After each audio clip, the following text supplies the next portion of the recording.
Okay, good morning everyone, and can I welcome you to the 21st meeting of 2025 of the Economy and Fair Work Committee. Our first item of business is a decision to take item 5, consideration of evidence in private. Are members content to take this item in private? Okay, thank you very much for that.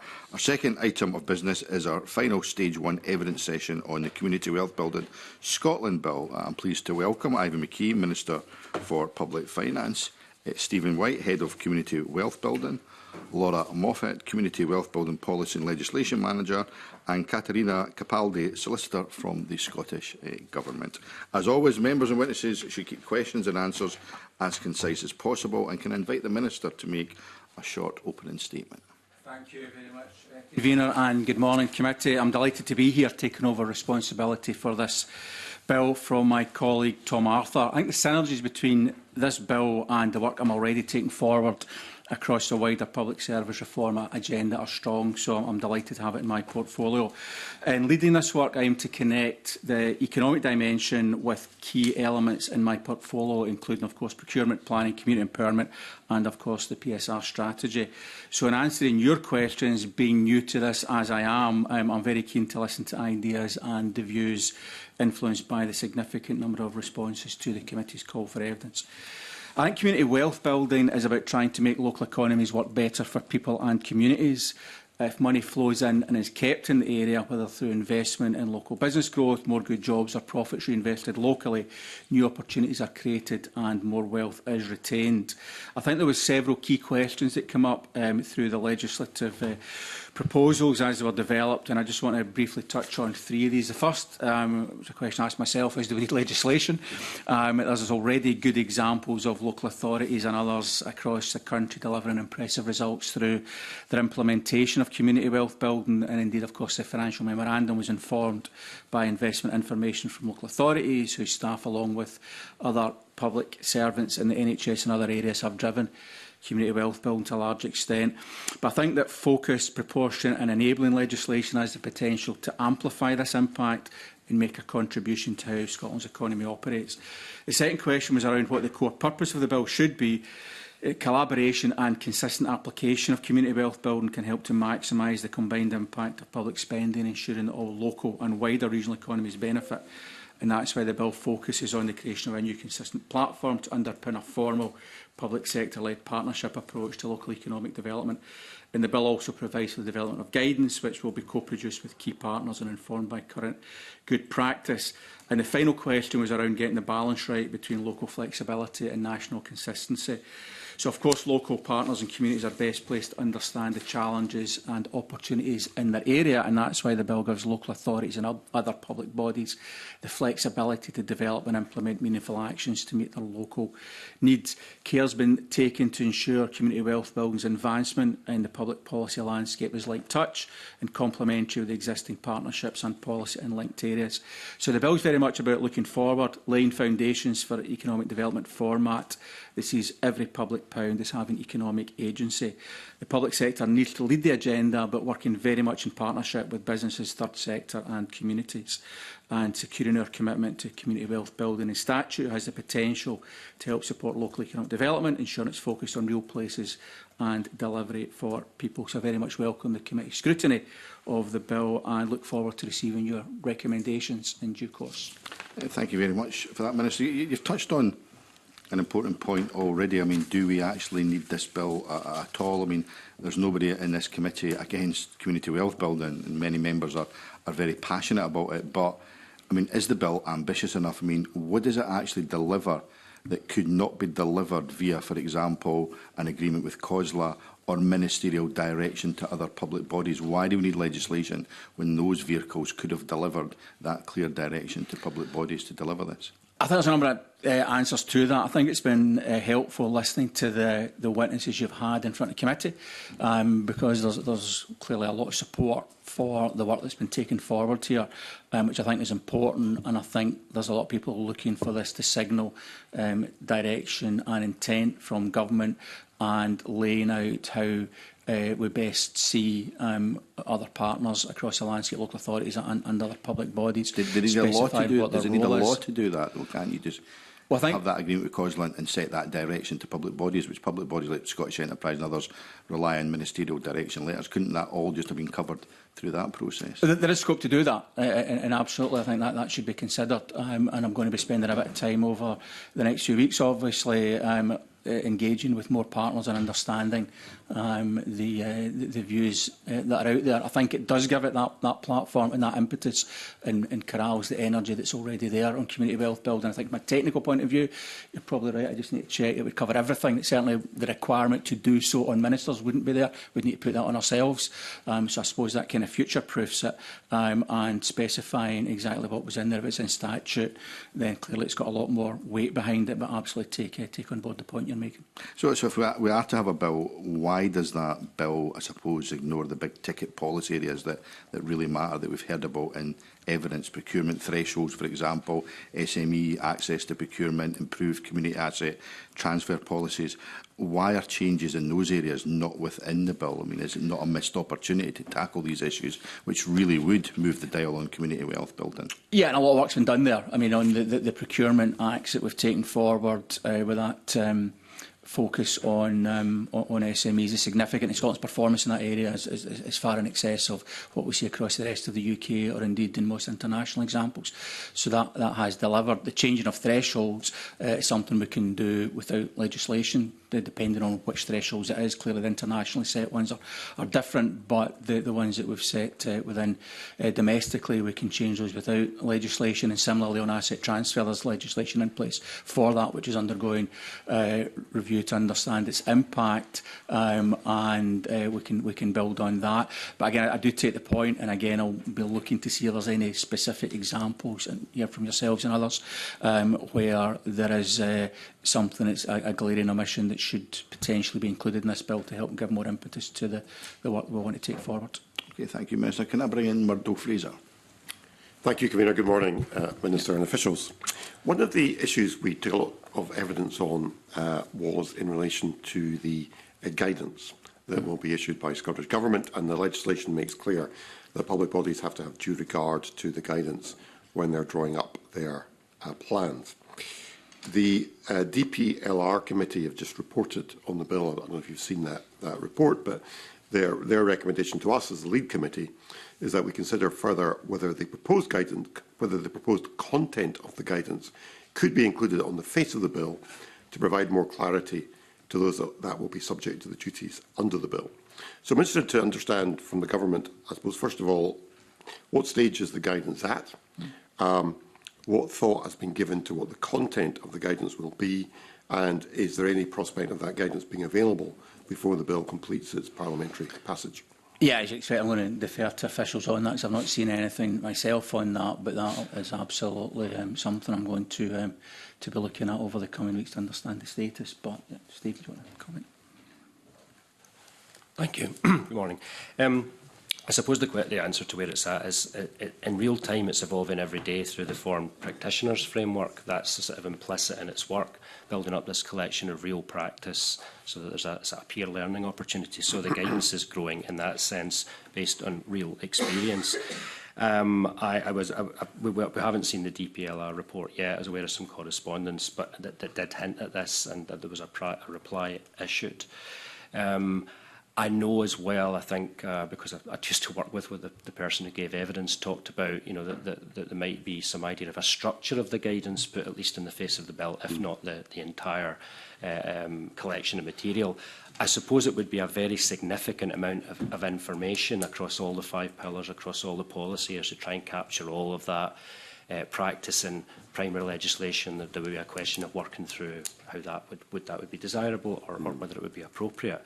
But yeah, we are aware of the DPLR's view because of the correspondence, if not their final report, and it's something that the bill team will look at in detail. Okay. And on timescale, have you any thoughts as to when that guidance is likely to appear, even in a draft form? Well, I suppose the guidance is the government, and as the bill is introduced, would have to have the guidance fully finished and developed with partners 18 months after commencement.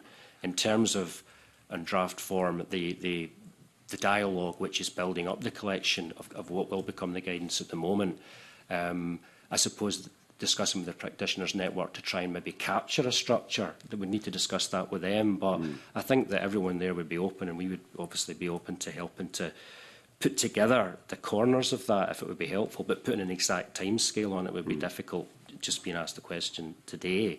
But I think that the motivation of everyone who supports community wealth building, and probably a lot that's come through the written submissions, are that they would be keen to work with government officials to frame that, to be informative. Right, okay. So, I'd certainly be very keen to bring what we can forward as early as we can. But if you let us go and reflect on that, at least in terms of a structure, I think that'd be helpful for everybody. okay, thanks. So, the bill requires public bodies to have due regard to the guidance. So, how are you going to ensure that happens? What does due regard mean? Ask the lawyer for the technical. Oh, you're a lawyer. I shall ask the lawyer for the technical definition of due regard. But to my mind, obviously, it means that they would have to take that into account and make sure that address the issues that were contained in the guidance. And I think, again, coming back to the point of this, it forces public bodies to go through the process of thinking this through. What are we doing? How can we contribute to this agenda? Where does our spend go? How do we maximise it going in the right place, and so on? But I don't know. There we go. So, in general, authorities do provide that having due regard to a particular matter requires the duty holder to give regard that is appropriate in all the circumstances. The duty must be given appropriate weight while taking into account some other considerations, such as other duties in legislation or other policies.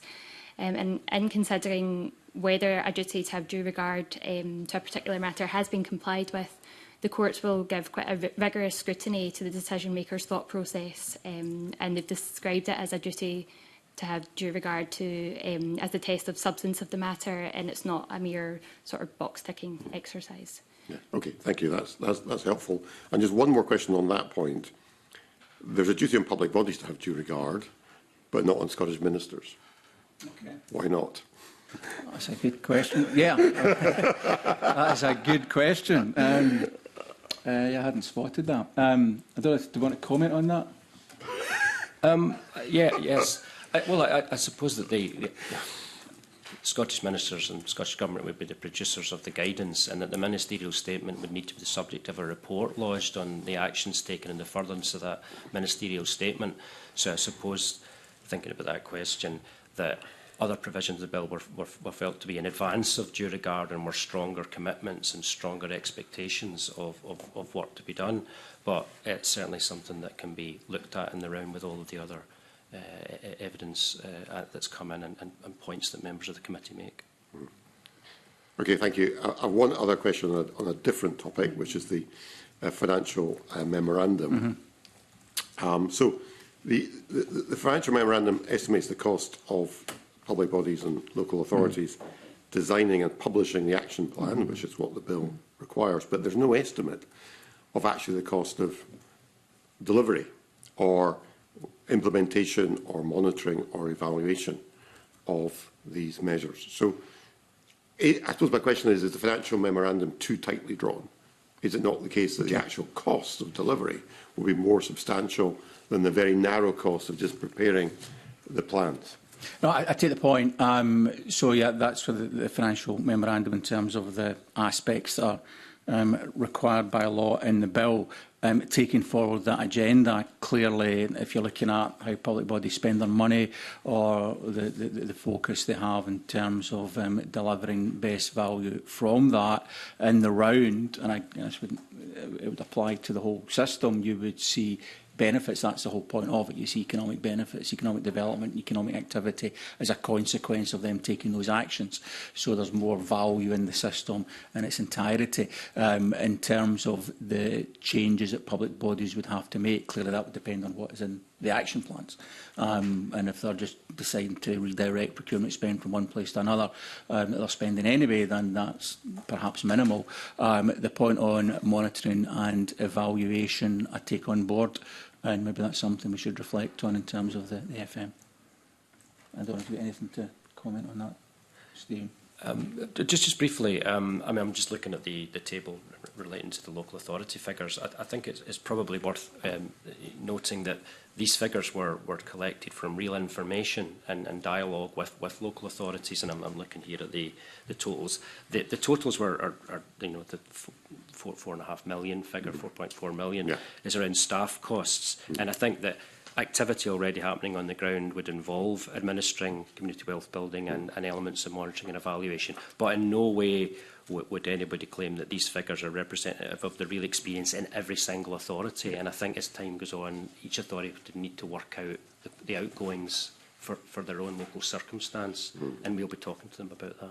Yeah, I mean, it just seems to me that, you know, for example, we're asking local authorities to revisit procurement rules, for example, there will be additional staff time required for that, and that needs to be factored in addition to just the cost of drawing up the plans, which is all that's covered in the financial memorandum as it considered. So if you are able to have a look at that, I think it'll be very helpful to the committee. Yeah, that's fine. All right. Thanks very much. Thank you, Convener. Can I bring in Lorna Slater, please? Thank you, Convener. I'd like to ask about how we measure the success of the bill. Right up front in the bill, it sets out its intent to reduce inequality. I have no issue with that. But the second one is to increase economic growth. Now, just about every witness we've had while giving evidence has suggested that GDP is not a good measure of the kind of things we are trying to achieve with this bill. Increase of opportunity, crisis management, increase of connections, that kind of thing. So how would the Minister measure economic growth? What does he mean by putting economic growth as the intent of the bill? Well, if you look at the National Performance Framework, there's a whole range of measures in there which are in the economic space. So if you look at what we're doing in terms of job creation or the value of those jobs, there's measures on procurement. Clearly, they've already got in place through the legislation that's in place already, and how we measure and report on that annually. And in terms of, you can measure the business creation, business start-up in a community. There's a whole range of economic measures that are already in place. GDP growth is one of those, but it's by no means the only measure. And I think that the work that would be taken forward would, at a macro level, clearly it's very hard to know how much of an impact this has had compared to all the other range of economic and other measures that are taking place. But at a local level, then I think local authorities, as they would already be doing, would be looking at what's important in their local economy, and that may differ from economy to economy, depending on their priorities. Would it be more accurate then, rather than have economic growth on the sort of face of the bill, which does imply change to GDP, to change that to some other language, whether that's economic success, economic prosperity, or one of our witnesses suggested increases social, cultural and ecological wealth? Would the Minister be open to revisiting that language to make it more accurate to what intention he's just set out?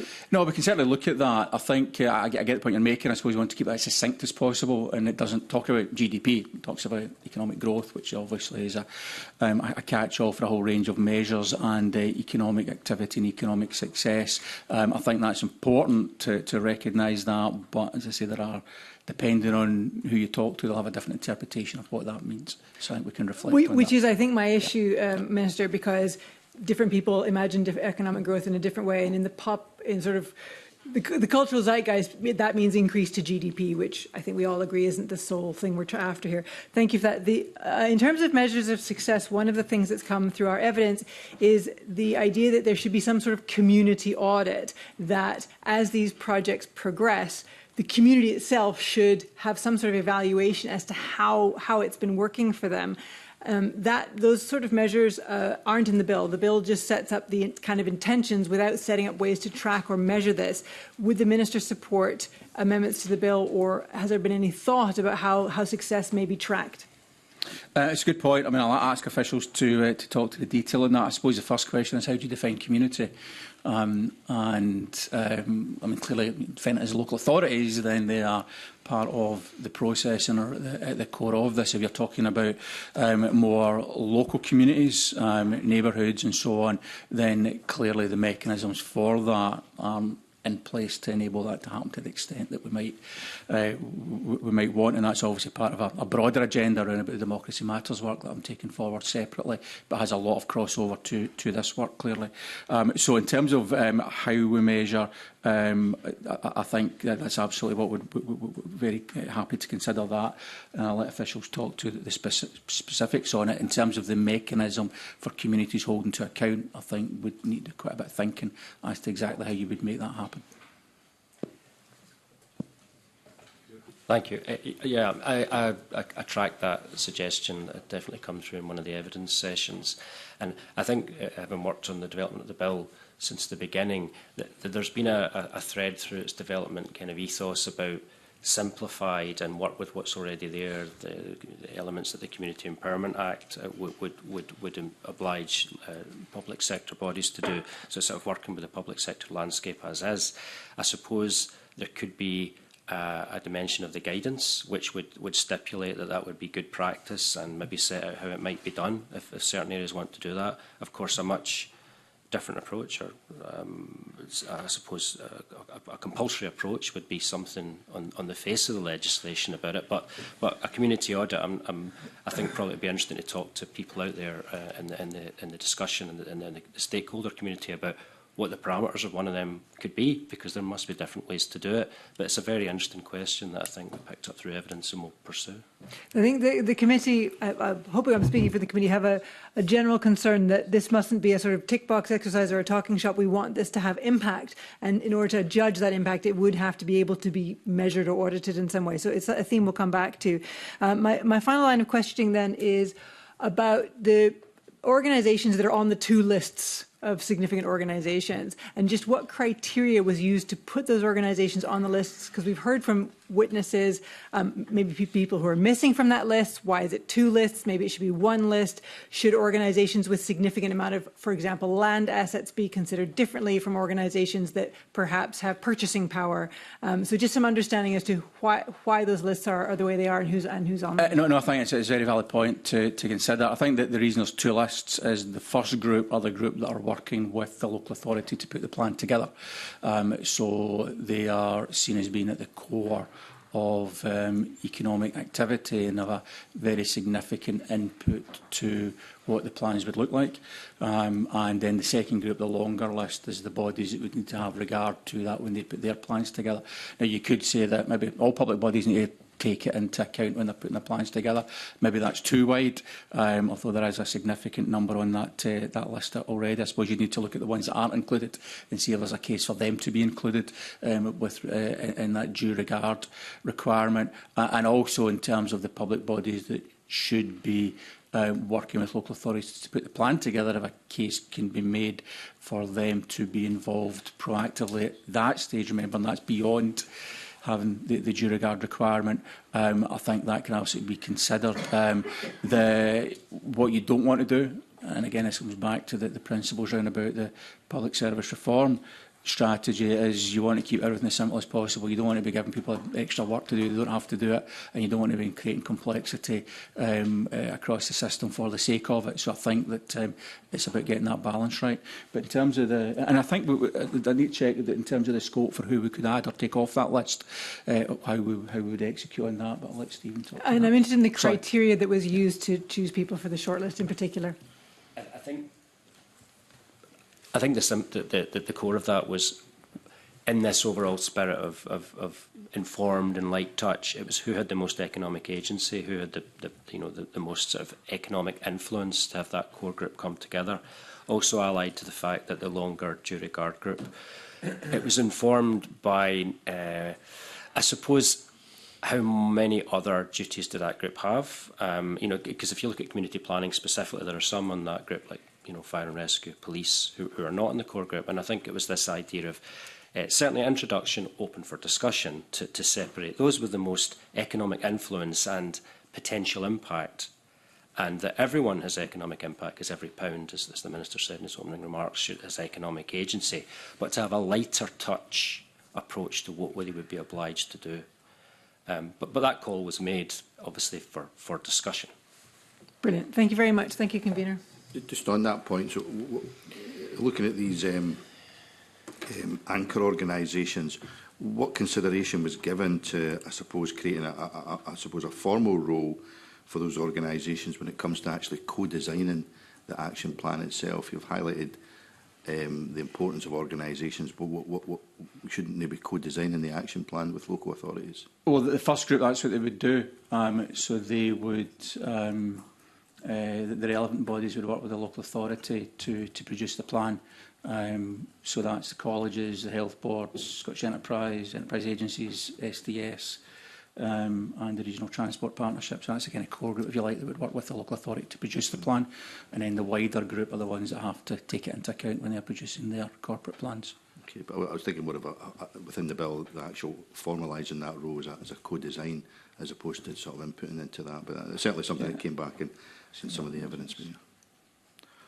Okay, can I bring in Willie Coffey? Thanks very much, Convener. Good morning, Ivan, and to your officials. I was kind of going in that line there that Colin introduced about how community groups get a formal role in this, but I wanted to start off just by recognising the fantastic work that's already going on that a lot of the committee members have seen in North Ayrshire, East Ayrshire and other places. Some really good stuff going on. And just to ask you what the government's view is, it's not the bill that's going to make this thing succeed.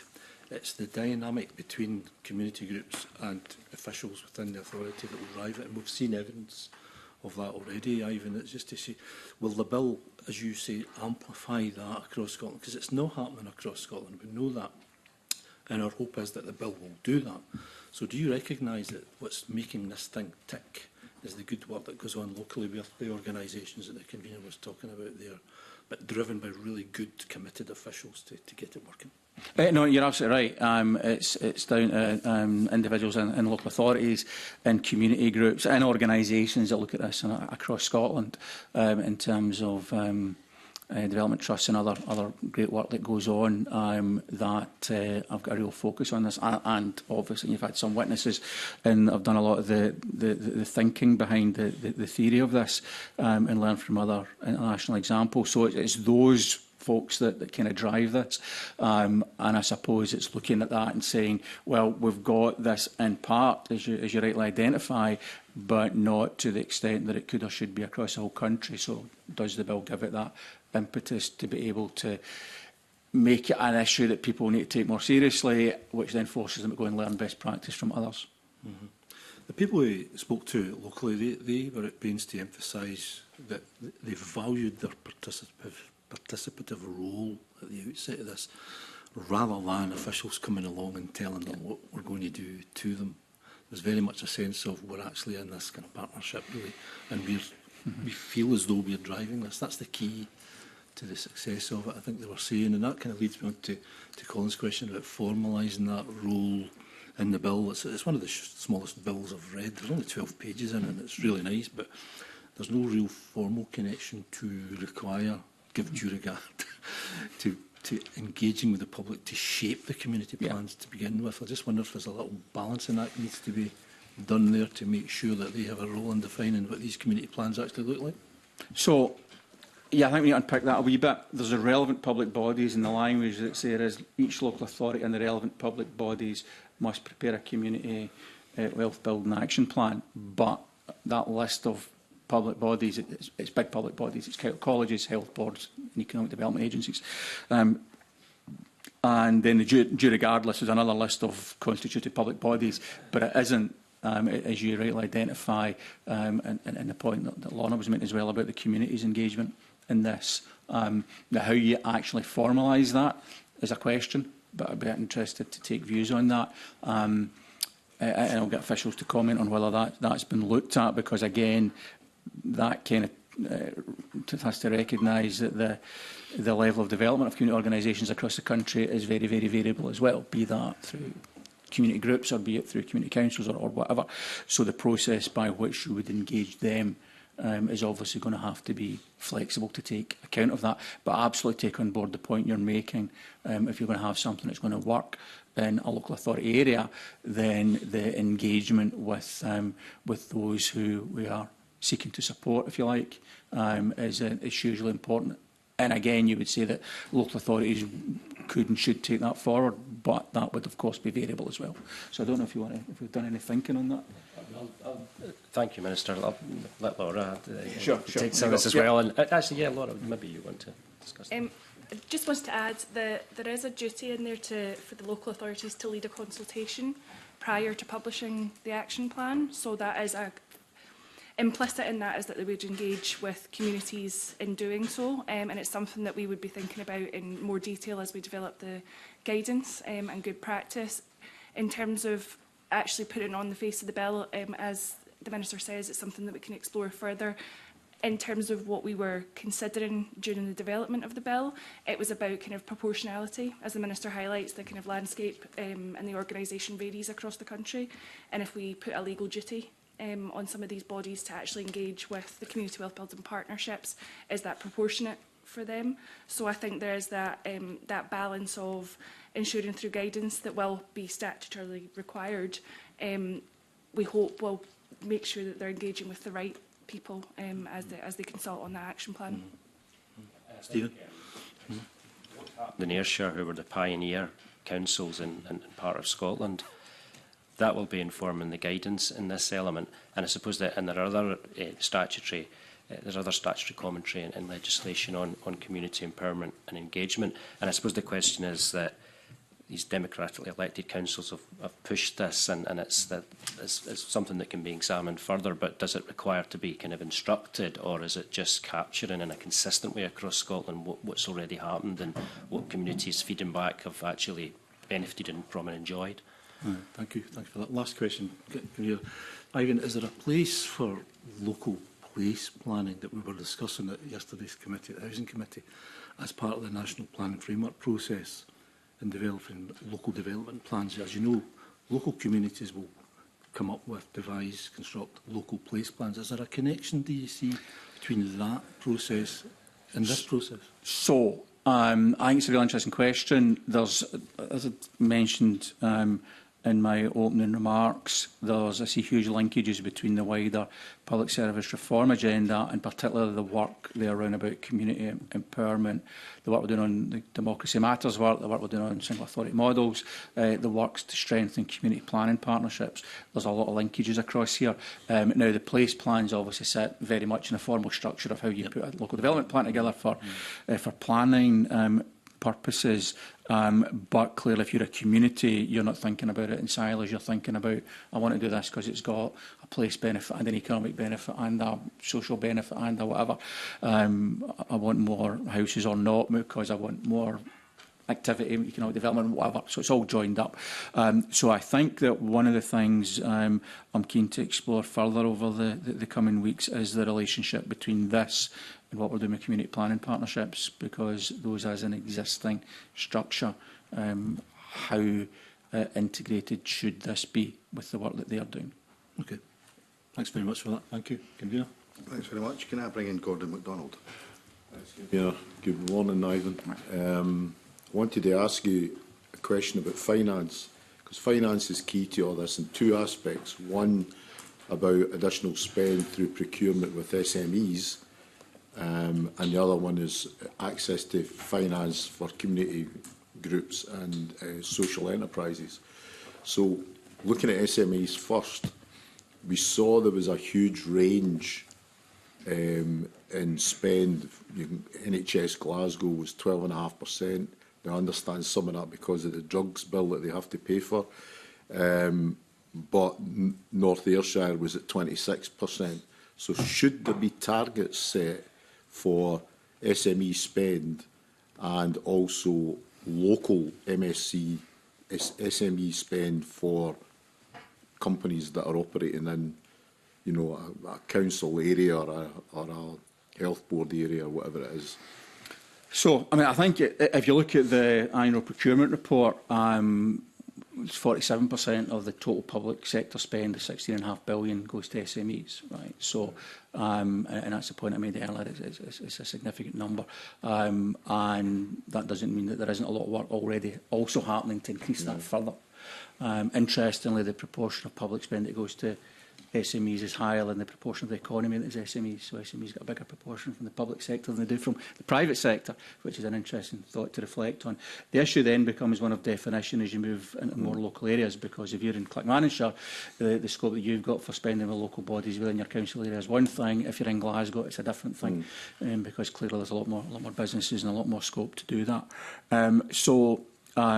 I think the setting of targets at that level, and then it becomes an issue. You talk to FSB, who were in last week or the week before, they tend to focus very much on micro businesses, which are very, very different to what we would call medium-sized businesses, and they're both in that SME range. There's a huge range of different businesses caught by the SME categorisation.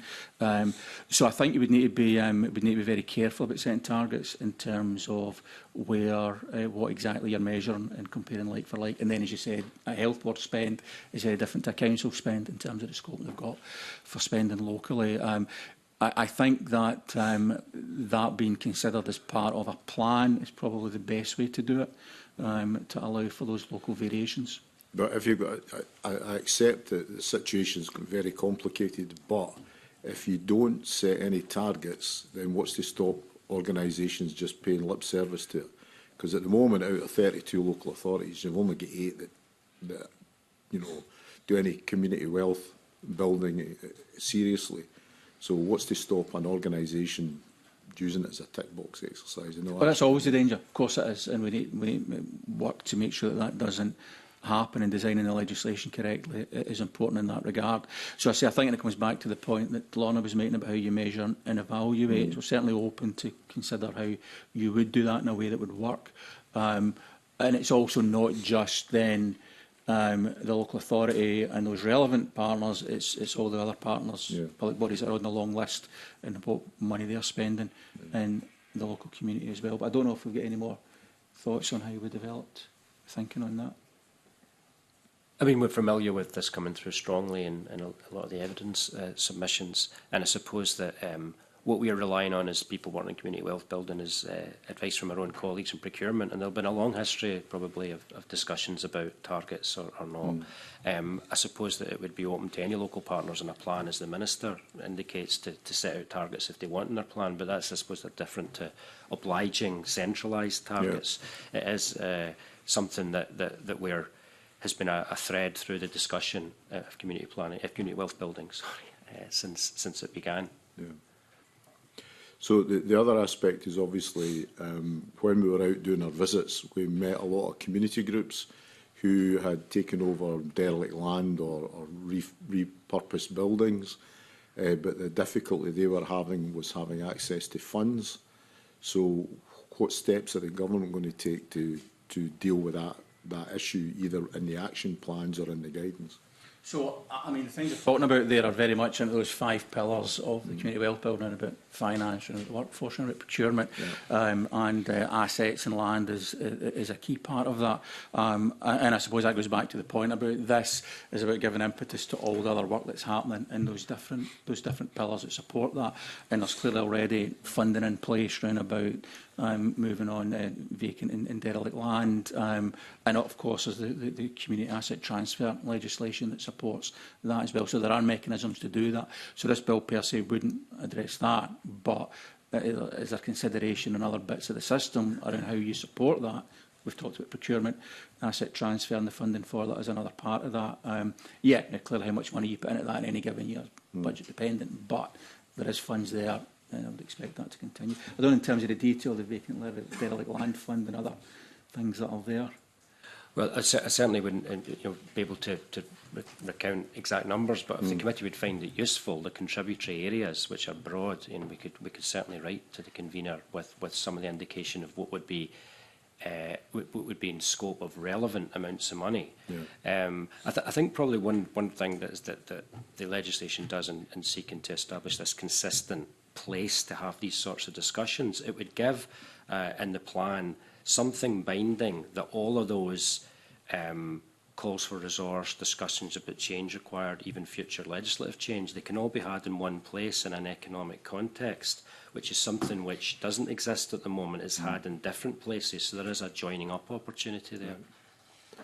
So one of the things, this will be my final question, one of the things that we heard in evidence was that credit unions were keen to get involved, but there was a legislative block. But then we heard contradictory evidence about that. And I was thinking the likes of Glasgow Credit Union, you know, they've got assets of 192 million and 20 million of that in cash. Now, I realise they have to have substantial cash holdings in order they can pay out savers. But these organisations seem to be risk averse, and they can have corporate members. From the information I've looked at, they can have corporate members, but like, for instance, Glasgow only has one corporate member that they can lend to. And is there anything government's doing to look at I think there's over 100 credit unions that would seem to me be a natural fit with the community wealth building. So that's to enable credit unions to lend to organisations in the community. Yeah, I saw some on that. I know some of that will be reserved and some of it will be devolved. So I think we're happy to unpick that. But Stephen, you want to comment on that? Yeah, I think that's a very interesting point. And earlier in the process of the development of the bill and the policy in general, I met with a few chief execs of big Scottish credit unions, and that was the point they made, that there was as far as, I mean, I'm not an expert, but they were curtailed in their lending, and that the change that would be required and that would be in the reserved area. And it's something on quite a long list of issues that come up in the original consultation for the bill to engage the UK government on. So that would be fully considered through that process of dialogue. Some of the information we received said that they were allowed to lend as long as the organisation was a member of the credit union and operated in the same area as the credit union, and there was a small percentage, which was the limit they could lend to that organisation. But it wasn't stopping anybody from actually lending, and it just seems to be that they're risk averse, despite the fact they can take out loan insurance and they can have a secured loan. They still seem to be very risk averse. So I don't think there was so much in the reserve space that was stopping this from happening. I think it was the fact that these organisations are risk averse. And my question was more, is there anything the government can do to support them to reconsider their positions? I suppose this comes back to where we started the conversation about what's the purpose of the legislation, and if what it does is flush out these conversations and local authorities sat around the table with the relevant partners putting the plan together, then clearly, depending on where you are in the country, there's going to be a different solution, because you've got a different profile of credit unions and others.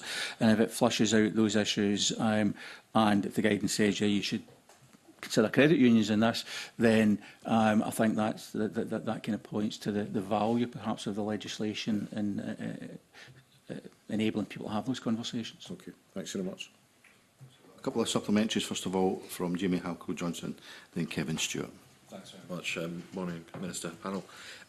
Really on that point, I mean, one of the reasons that the legislation has come through is that there's a kind of patchwork approach, perhaps, to community wealth building across the country. But even with the legislation, I'm sure you recognise that there will be different challenges, different areas faced. So I was just wondering, particularly, I suppose, on a geographical issue around rurality or island communities, economies of scale, where you see those challenges existing even after the legislation comes through, if it does? Well, I think that there'll be very much, I suppose the way the legislation is designed, enabling or requiring local authorities and local partners to sit down and put together the local action plan. The whole purpose of that is to, give a framework, but then allow the scope at a local level for the local specific issues to be pulled together. And you can even look at the island groups, and you know much more about it than me, but I'm sure if you sat down with Orkney, Shetland and the Western Isles, they'd all have a lot of similar challenges, but also a lot of different challenges as well. So I think having it at that local level is really important to be able to flush that out. And I suppose from our perspective, it's making sure that we've got the legislation enables that, and then the guidance that lists what the things that should be considered and how they should be considered to enable that to happen. So, post the legislation, it all goes through, it's amended, etc., and you've got the bill. You still think there will be, I suppose the aim is that it will be a level response, but there will be different levels of engagement, but the overall level of engagement will increase across. Everything should lift, because everyone will be seeing what the requirements are and seeing what best practice is, and going through the process of pulling their action plans together and going through the process of consulting locally and more widely on that. Will everybody be at the same level? Of course not. Will there still be things we need to make progress on? Of course there will, but will we be further down the road and be moving in the right direction? Yeah, I believe so. And you know, we talk also about councils kind of getting involved. One of the areas of interest, obviously, is where government can be involved, and a lot of time government contracts are delivered centrally. I mean, for example, insulation programmes in the past, that sort of thing. Will there be a move, or is there an opportunity there for government to, I suppose, decentralise some of those contracts to allow, because often they're given to large central belt-based companies, they're then delivered perhaps in rural areas by as kind of secondary contractors. Do you think there's an opportunity there for more flexibility about how those contracts are delivered to allow more kind of local engagement, local delivery? Well, I think that, I mean, there's through the procurement activity, there's a lot of focus on that already, in terms of how you break up those big contracts into lots, how you, through the work of the Supplier Development Programme, and I was at their conference just very recently, very, very well attended, a real emphasis and momentum behind getting local suppliers engaged in that process. And I've done round tables with groups of SMEs from around the country to listen firsthand to the challenges they've got accessing public sector procurement. So there's a lot happening in that space already. I think then it comes down to what you're building, because again, if it's a local authority in a rural area, they're going to have that focus. If it's a health board in a rural area, they're going to have that focus.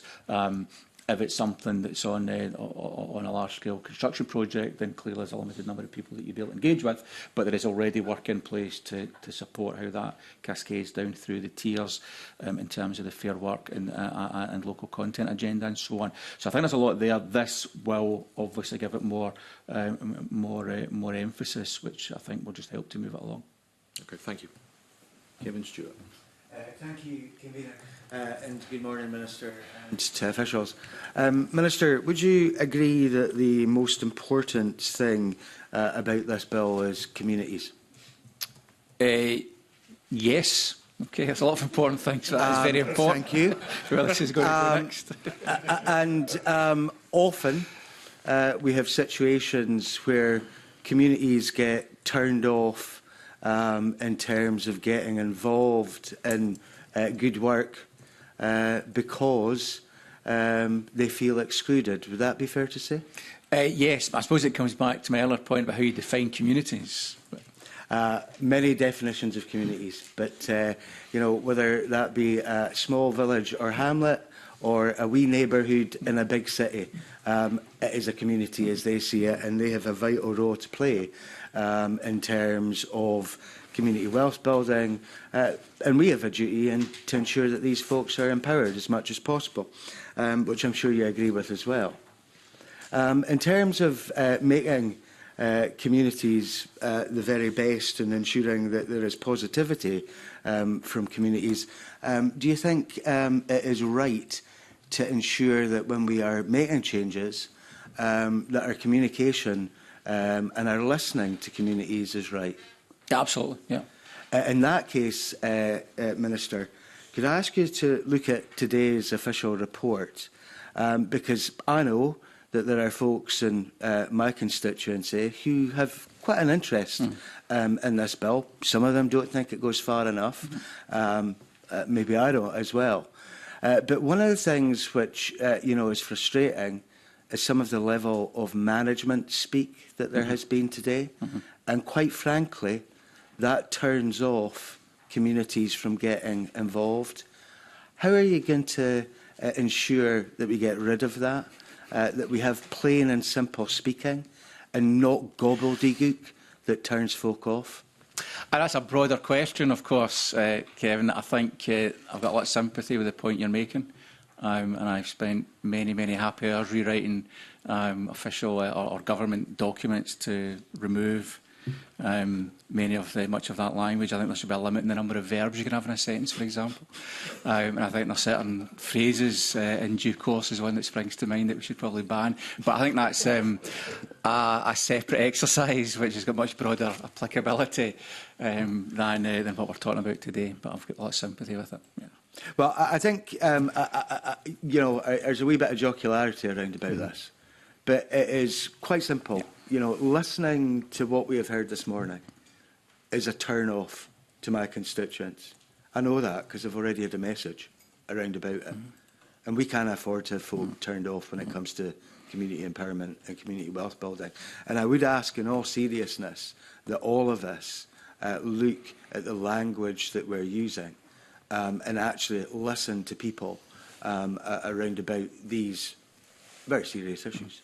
No, you're absolutely right. I don't disagree with any of that. Clearly, certain things need to be spoken about in legal language because we're talking about legislation, and other parts of it need to be talked about in quite technical language for other good reasons. But we absolutely should always have a focus on how it impacts people. And to be fair, I mean, some of that's a language, some of it's just explaining how it works and what it means. We use a lot of terminology as a shortcut for things that we kind of maybe know what they mean, but you're right, if you're in a community group or in a community, it doesn't necessarily make it sense. But I suppose what it does mean, where the rubber hits the road, is round about community groups having access to procurement opportunities and having better support from local authorities and others that are able to help them deliver what it is they're trying to do for their communities. Appreciate it. Thank you. Thank you, Convener. Thank you very much, Kevin. Can I bring in Daniel Johnson? No pressure. Some plain speaking, Daniel. I'm known for doing nothing else but plain speaking. You shouldn't smile so broadly, Minister.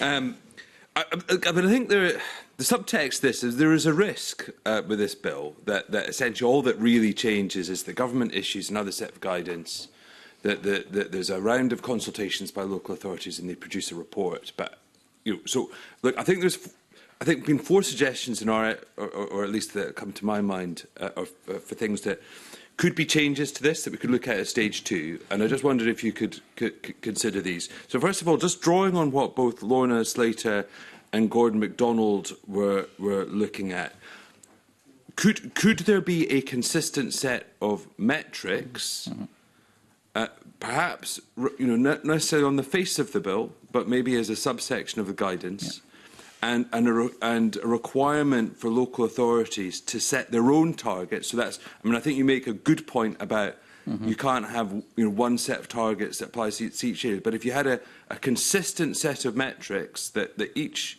local authority area was using, and then they were required to set their own targets, could that improve the bill just to kind of move things forward? I just wondered what your response is to that as an idea. No, absolutely. And I'm just thinking some of that may even be in the face of the bill, and some of it could be in guidance depending on how we articulate that. So second sort of suggestion is this. I mean, you were alluding to it there. I think ultimately what we need to see is, in part, a change in procurement approach. So again, is there some possibility that we could actually look at, rather than just a narration of what is going on in procurement, which is what the report would essentially do, and actually a change in the requirement, both in terms of the structure of procurement being undertaken by local authorities and other public bodies, and maybe some of the considerations. So in terms of the structure, requiring them to do some initial work to explain their procurement requirements, either for particular procurement activities or more broadly, and then also how they assess bids, particularly thinking about social value, as that is a permitted reason for granting and awarding over and above simple financial value. Yeah, I think we need to be careful not to cut across existing procurement legislation in this space. And with 2 sets of procurement law in this space, it could be quite complicated and confusion. So, and I think it's also important for people to understand we talk about procurement a lot in terms of what it can do for communities and localities, but we have made huge progress, I would say, in the last 10 years on this, and the stats bear that out. There's ways to go, of course, there always is, but I think it's not true to say that we're starting from ground zero on this. So you'd want to make sure that anything we're bringing forward here was building on top of the work that's already happening with regards to procurement activity and the legislation that's there. So I'm not sure you'd want to do that in this, but I'm not saying you wouldn't, but I say you just need to be very conscious of the fact that we've already got legislation there, which may need to be changed. We talked about thresholds that can be changed without legislation and so on, so I'm absolutely happy to look at that, but I just need to be careful to find the right vehicle for it. So I mean, I guess what I'm saying is either updates to existing guidance or existing legislation in this space. And again, I'm not saying about replacing it, it's just updating it. And actually another area where I wonder whether this bill could have updated legislation is around the Community Empowerment Act. And again, that's already been alluded to. But I think when you talk to community organisations, there is a feeling that yes, absolutely, there's a mechanism there, but that public bodies don't necessarily help those community organisations make their bids, let alone local authorities and other public bodies such as health boards actually baking in terms of their service design, the possibility of using the Community Empowerment Act, asset transfer and other, to actually run parts of public service delivery. I mean, again, could there be either an update to Community Empowerment Act to make an obligation to facilitate those bids, enable those bids, and or look at the consideration of Community Empowerment Act and community wealth building as part of public service design and implementation? Again, very happy to look at that. And I think it's important to put that in context. If you look at the public service reform strategy we brought out last week, it's got a whole work stream on community planning partnerships and how we make that more effective. And will there be legislation coming out of some of that work? I think it's quite likely in the next session that there would be, in terms of what a public service reform bill might look like, to cover a whole range of different aspects in that space. And that would be how do you do exactly that? How do you get more empowerment in local service design and more integration and everything else that goes with that? So I think that is absolutely something that's we're very much considering in the round.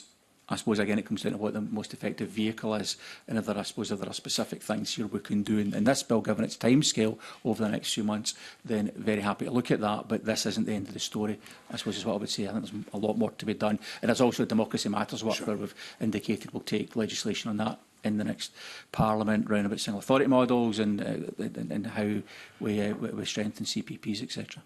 So, and just finally, I mean, this won't work unless there's capacity and capability in communities, and there, to heed Kevin Stewart's call there. I mean, that's about people that know how to do this stuff, have the confidence to do this stuff, and that's not going to happen unless there's support. So, is there a possibility of looking at either duties, broad duties to support capacity building, or indeed the government looking at how it could use its agencies to help local communities develop the skills, know-how and wherewithal to actually approach community wealth building? Because unless people are starting businesses, creating community organisations, community initiatives, this just isn't going to happen. No amount of consultation or reports in the world will change that. No, it's absolutely true. And again, it's probably important to recognise that we're not starting from ground zero in this stuff. No. So in terms of entrepreneurs starting businesses, there's a whole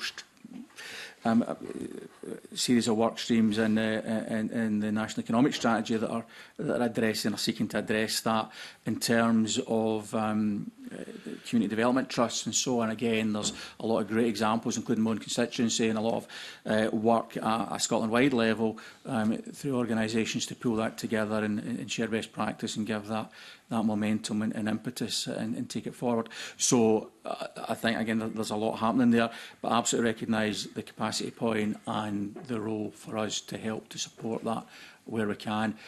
And the capacity can be challenging because, again, going back to the point Willie Coffey made, you'll get good capacity by definition in the areas where you're making good progress, but not in the areas where you don't, and how you balance it up is important. But we're very keen, in the broad sense, to work with partners to take that forward. And again, say this bill isn't the only opportunity we'll have to address these. I mean, I guess the key question is, would you be open to exploring some of those possibilities through stage 2? Yeah. Fantastic. Yeah. I'll leave that there.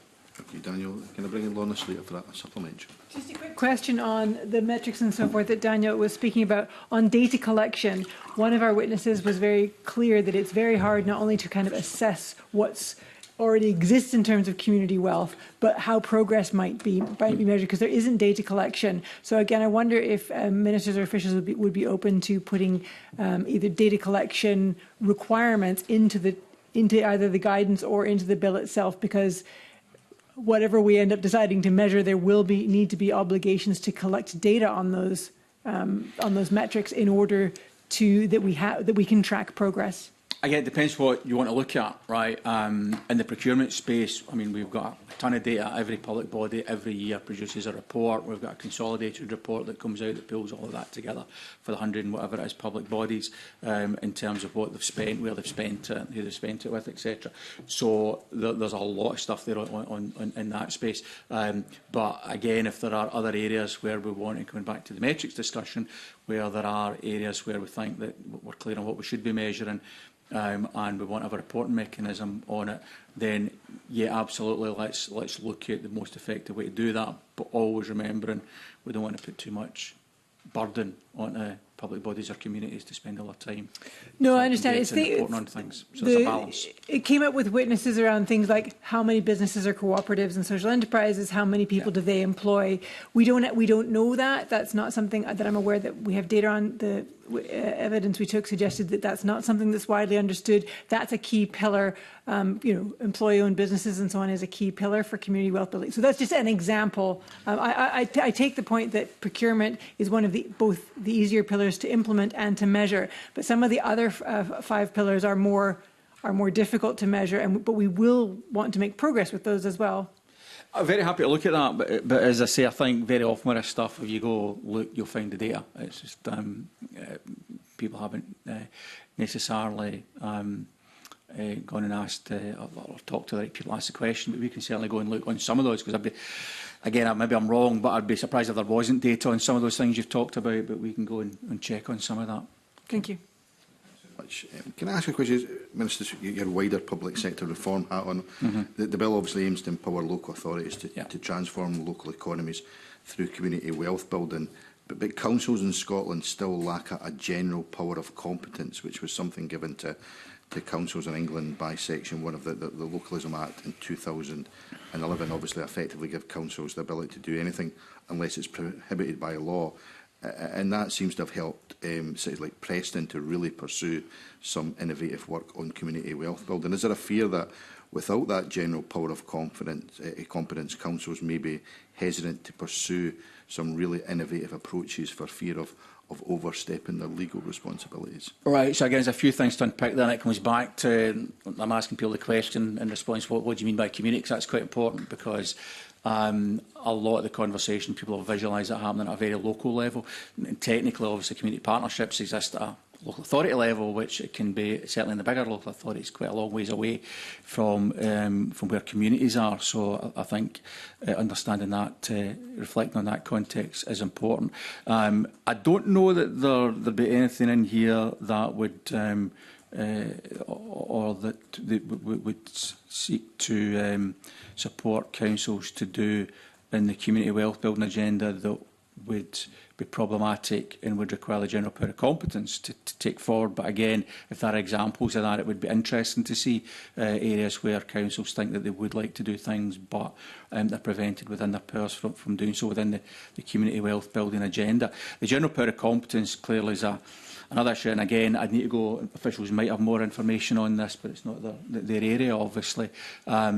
My understanding is that there was an issue with the ability of the devolution settlement to enable us to give that power, but I can go and verify that, so I don't want to speak incorrectly on that. There's also the flip side of that, is which allows, we've seen examples of that down south, of local authorities getting into things that they probably shouldn't have done and ended up with financial challenges as a consequence of that. So. Okay, it's certainly an issue we may come back to, but thank you so much indeed. I'm looking around, I think that's all the questions we have from members this morning. So that brings us to the end of the evidence session. Can I thank the Minister and all the officials for joining us today, and I'll suspend this meeting briefly to allow a changeover of witnesses. Thank you. Thank you very much.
Our next item of business is the first of two evidence sessions on Alexander Dennis. Can I begin by declaring an interest as a member of both Unite the Union and the GMB. Now, today we're hearing from the trade unions, and tomorrow we'll hear from Alexander Dennis Management. On the 11th of June, Alexander Dennis announced a consultation on consolidating its UK bus body manufacturing operations into a single site in Scarborough. This would mean the site at Falkirk closing and work at Lambert suspended upon completion of current contracts. Given the pressing timescales, the committee agreed to hold these evidence sessions this week, and I'm pleased to welcome Robert Davey, Senior Organiser for Manufacturing with GMB Scotland, and Derek Thompson, Unite Scotland Regional Secretary. As always, can I ask that members and witnesses keep questions and answers as concise as possible. And I'm grateful to the panel for joining us at short notice.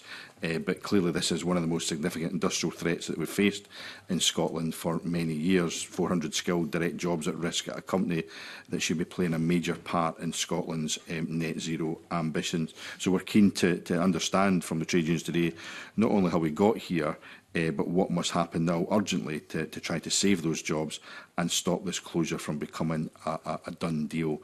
So can I ask, I suppose, the first question, what would the impact be if this closure went ahead on the communities that would be affected?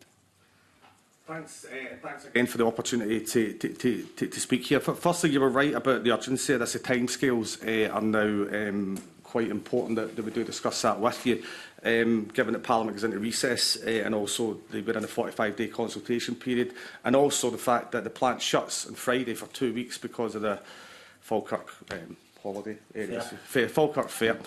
So there's 400 jobs at risk there, as we've seen the devastating impact of the PricewaterhouseCoopers report into Grangemouth. It's a close area to that. It's within travelling distance of there. And our concern grows and grows by the day as there's no immediate plan coming forward. And I think what we want to try and articulate to you today is options that are on the table and how we take these forward. So our concern is the collapse of the bus industry in Scotland and that supply chain that goes along with it. And we can talk about the supply chain probably in more detail as we go through, Chair. But for us, it will be another devastating blow to that cluster from an industrial point of view, and another devastating impact on the economy for Scotland. I think, just speaking to our members, and again, just want to echo Derek's words, just thank you for arranging this at short notice. This is, obviously, time is of the essence now. We're at the second stage of the collective consultation, so it really is. Thank you for that. But speaking to our members over this is something that we certainly as a union have been raising for some time. Pretty sure Unite have been as well. That we believe that this is a political failure that now requires a political solution. This has been going on for a long time. This is not a new issue. Grangemouth, like I say, it was the start of it in this area. We're now going to be losing another. Well, it's 250 at both sites. I believe the 400 is obviously out with because it's a larger consultation that's taking place. But in the Falkirk and Larbert area, we're talking 250 jobs going in a matter of weeks. So that's absolutely devastating for the area. And we need everyone to come together, trade unions, politicians, and really importantly, we need ADL involvement in this. I mean, just by a matter of coincidence, GMB Scotland wrote to ADL 3-4 weeks ago, just offering their support. We knew nothing this was coming down the line. We just knew obviously what was slowing up within the yards. What could we have done to help them to get work? And to be honest, we got a thanks but no thanks. It wasn't as polite as that, but we got a thanks but no thanks from them. So this is now, we believe, why we're in this situation. We'll come back to detail on what the business needs to do, but can I ask you to settle, I suppose, clearly for the committee, what is the political ask? What is it that the Scottish and UK government needs to do to protect these jobs? So there's a number of things. So you know, plant utilisation fell below 50%, and it's not due to a lack of available contracts. It's a growing market, buses in the UK, but ADL was not winning contracts. That's the long and short of it. So we need to be in a position where we either make direct awards or we have a better procurement process in place. Now, I understand, and it's only an understanding at this point of view, that Cabinet Office have issued some form, or will issue some form of guidance that says that direct awards can be made. So it's one of those areas that we want the Scottish Government to look at. What we understand is that pending those direct awards or contracts being done, that there is a 4-month gap between bringing those contracts online and the end of the consultation period. So what we have been asking and speaking to Deputy First Minister about is a time-limited furlough scheme where we can support those workers through that period of the contracts being awarded. Now, the reason we say time-limited is it's important that ADL do not get a chance just to walk away at the end of that furlough scheme and say that they can't do anything else. There has to be a proper, controlled procurement policy in place, and this can be done. You know, we've got a number of areas. You know, the buses, I think, you know, I mean, China's become, we can go into the details on the Chinese bus companies later on and what they're bringing into the country, but the supply chain in Scotland and the buses in Scotland, there is a market, a growing market. I think in Europe, we are the largest growing market for buses in the UK. There's direct awards can be made for other contracts and other councils, but what we are asking for is a time-limited furlough scheme to support the award of new contracts behind the scenes. If you get that, then, you know, in 4 months' time, work can restart at that plant. Now, the plant probably does need modernisation. I think we have to be acutely aware of some of the issues that have been raised with us around quality, but that's a supply chain issue, and our view, and that needs to be a wider part of the government's discussions. But time-limited furlough would be a significant option. I think it would be a real game changer in terms of how you approach a just transition process as you go through and go forward. Yeah, I agree wholeheartedly. Just in the long term, we do need structural changes to how the procurement is carried out, and it's vital to maximise domestic procurement, particularly for Scotland. I think short term though, both sites urgently need contracts, and that's the conversations we're having during the consultation. Now, ADL have mentioned they've got 4 in the pipeline that essentially they were looking for us to help push to get out, but we found out yesterday during the consultation that none of those will go to Falkirk or Larbert, they will go to Scarborough. So that's it's with Liverpool's, Blackpool, GAG, and there's another, sorry, I've got it written down actually, Arriva. So I don't really want to be pushing for them without sounding too harsh. Our main focus certainly is to keep the work in Scotland and to protect the jobs in Scotland, not to help get more work for Scarborough when it's effectively going to help close down our site. So in the short term, we're needing more contracts, more work for Scotland. With regards to the furlough scheme, again, we spoke about that yesterday. And the company are telling us the conversations they're having with both the UK and Scottish Government are very vague on furlough. Things keep changing, so they don't actually have an idea of what it looks like. Now, as Derek said, furlough is not the answer here. We don't want just an indefinite furlough scheme. There has to be something at the end of it, because there's no point putting in a furlough scheme if there's no work going to come to Scotland. Keep these sites open. That's not what we're looking for. Furlough, yes, because in the lead up for electric buses, it can be about 20 weeks to get the equipment in, the supplies in, to get the work started. Diesel buses is a bit shorter. I think it can be 12 weeks, but we need something to fill that gap until we get the contracts in. Furlough is a last resort, but only when we need the support to get the contracts in. That's a priority. And that point you raise about the contracts, what assurances, and clearly we will question the company tomorrow, but what assurances have you been given by the company, if these contracts are secured, that work will be carried out at Falkirk and not simply transferred elsewhere? Has the company given you that assurance that ultimately if they get the contracts, they will be able to retain jobs in Falkirk? Ultimately, no, we haven't had any assurances. We've made it clear that if we're particularly coming to yourselves, the Scottish Government or UK Government, using contacts that we have as trade unions to help secure contracts, then we expect that work to be for Falkirk and Larbert. We have made it clear. But if you're asking if we've had assurances, no, we haven't. Let's say yesterday it came as a bit of a surprise, because they have mentioned in the consultations, particularly Blackpool, which they have won. Now, we know that's factored into what they've planned in work for this year and next year, and we knew that. But yesterday was a confirmation that the work is actually going to Scarborough. There'll be no work going to Scotland. We have asked them to go and have a look at the possibility of building chassis in Falkirk, which would save some jobs, not all jobs. And they are going to go and look at that and come back to us in a couple of weeks with a response. But what they've told us is the Scarborough Yard, and I'm sure they'll give you more detail tomorrow, Scarborough can do about 1,200 orders a year, 1,200 buses. So essentially they're looking for they're over and above that, and they said yesterday they're looking for about an extra 300 orders. That's what they'd be looking for to keep for Falkirk and Larbert. Okay, I'm sure we'll come back to that point tomorrow with the company. It's a very important point. Can I bring in, I don't know if you want to come in, Derek? Yeah, or... so NFI, the parent company of Alexander Dennis, have instructed the company to consolidate production, anticipating prolonged low volume, but have not instructed how.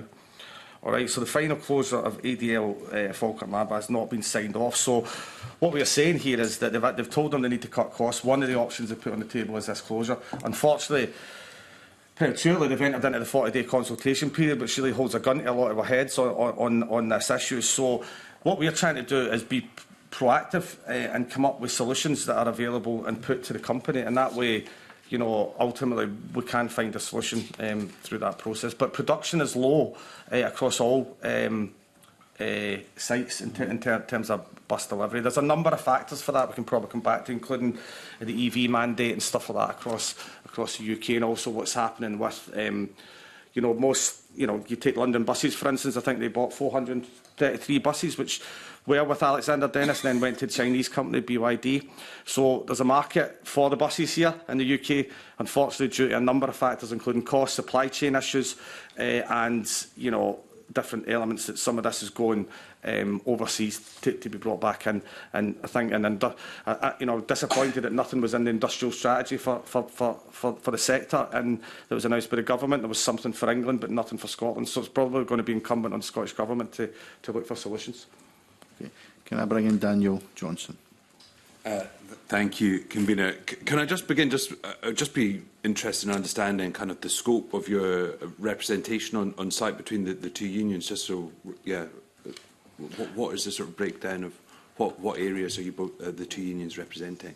Well, we're jointly reckenised. Jointly recognised. So it's the same work. It's the same workforce. I was just wanting to understand.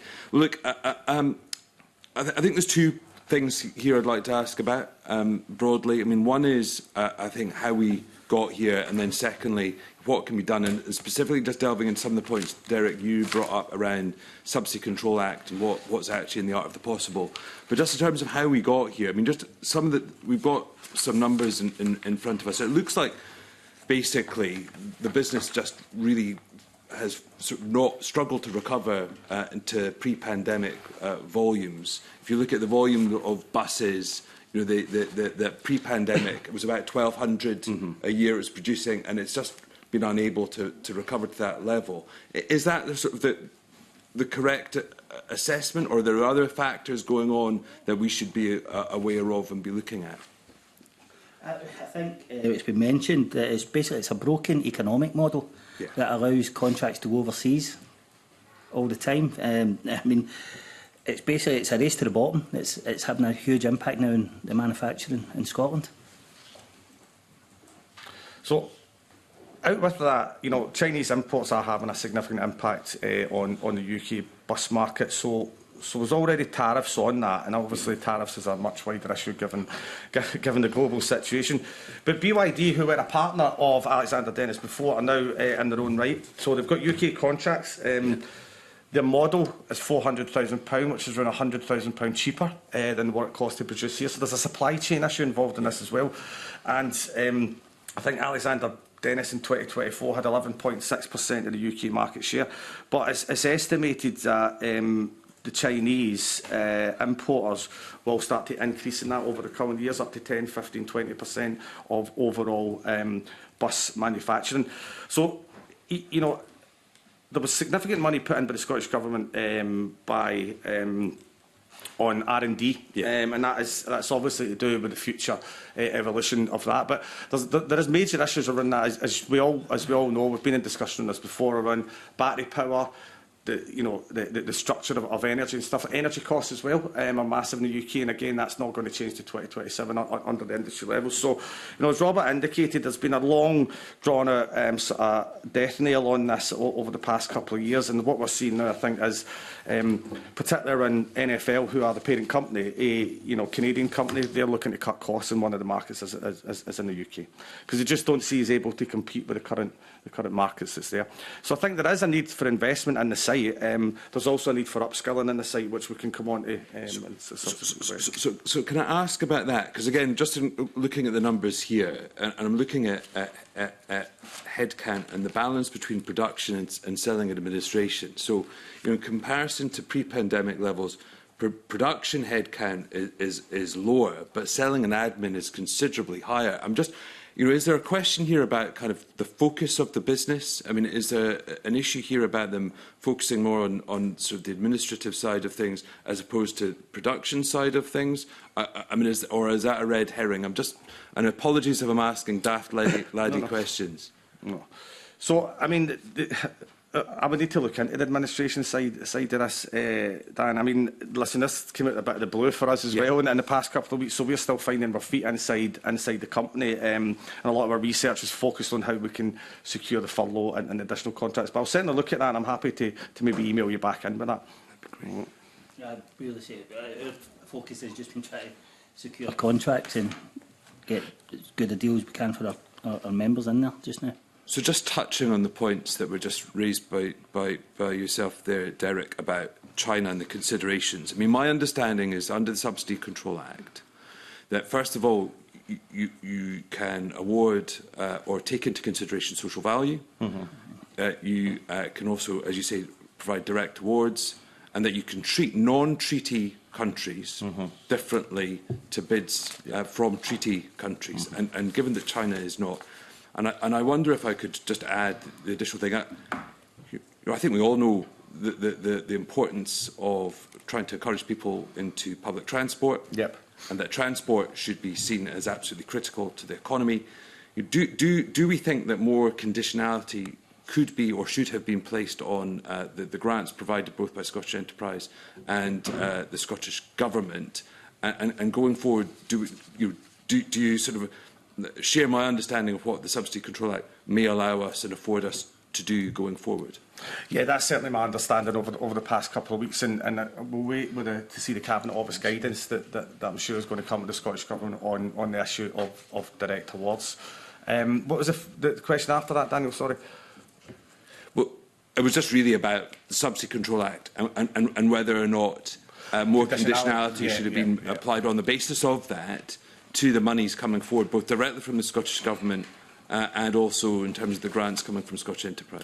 Yeah, I think conditionality has to be something that's getting considered going forward in a number of key public sector areas. We have been working really hard, going back to it, on the Just Transition Plan with the Scottish Government about bringing conditionality in for awards from A, the Wealth Fund, and B, the Just Transition Fund. So if we could bring some form of conditionality in around, perhaps council orders here. I mean, we've got a great model of Lothian buses and other areas that we can try and use as a model for councils, but it's going to need, I think, a bit of hand up for the government in terms of putting that through.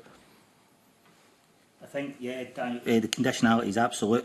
I mean, if the yards close, and we're not at that point, it's not inevitable, we're still discussing, we're still in a consultation, but any public money that can be clawed back through these grants, it should be, because I believe when you're obviously awarding or giving out these funds, I don't believe the company will be sitting telling you that in 5-10 years' time they're looking at closing the yards down. So any public money that can be clawed back there should be conditions added to them. Yeah, you'd support that.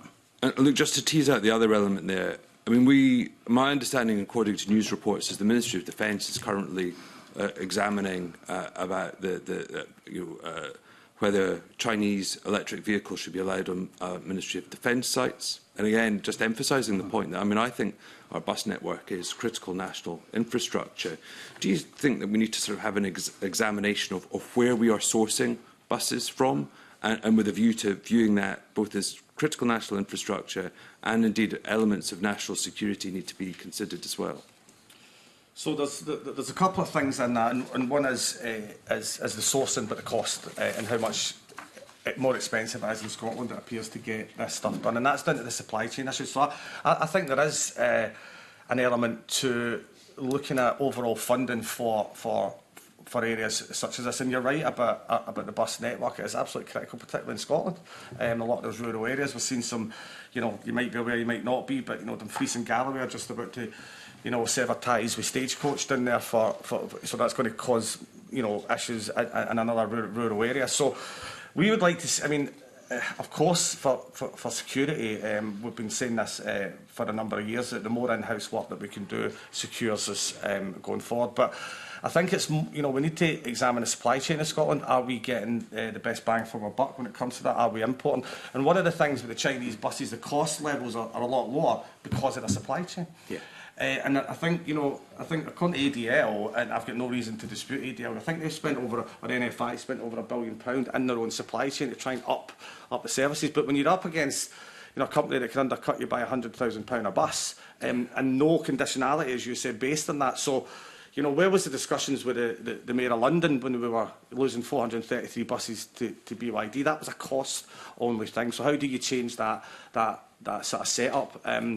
And again, I've come back to it. We've been saying this. I've been saying this to this committee and others around, as we move forward into the just transition period over the next 10 to 15 years, that we have to get this right, or else we're going to see another potential devastating part of the industrial cluster and going. And again, you know, this is highly skilled manufacturing jobs. What I will say just on the jobs, is that, you know, the 400 jobs that went in Grangemouth are at a different skill level than what's been placed here. And, you know, we've been working really closely with Scottish Government officials to secure a job transition agreement, which will effectively fast-track people into interview who've got those skills. The skills at Alexander Dennis will not have the same level that is transferable across to different parts of the industry, particularly when you're looking at Project Willow coming in to Grangemouth, where those transferable skills can go. So the job market may not be as bad, but it'll be catastrophic in Falkirk and Lambert to lose that amount of jobs.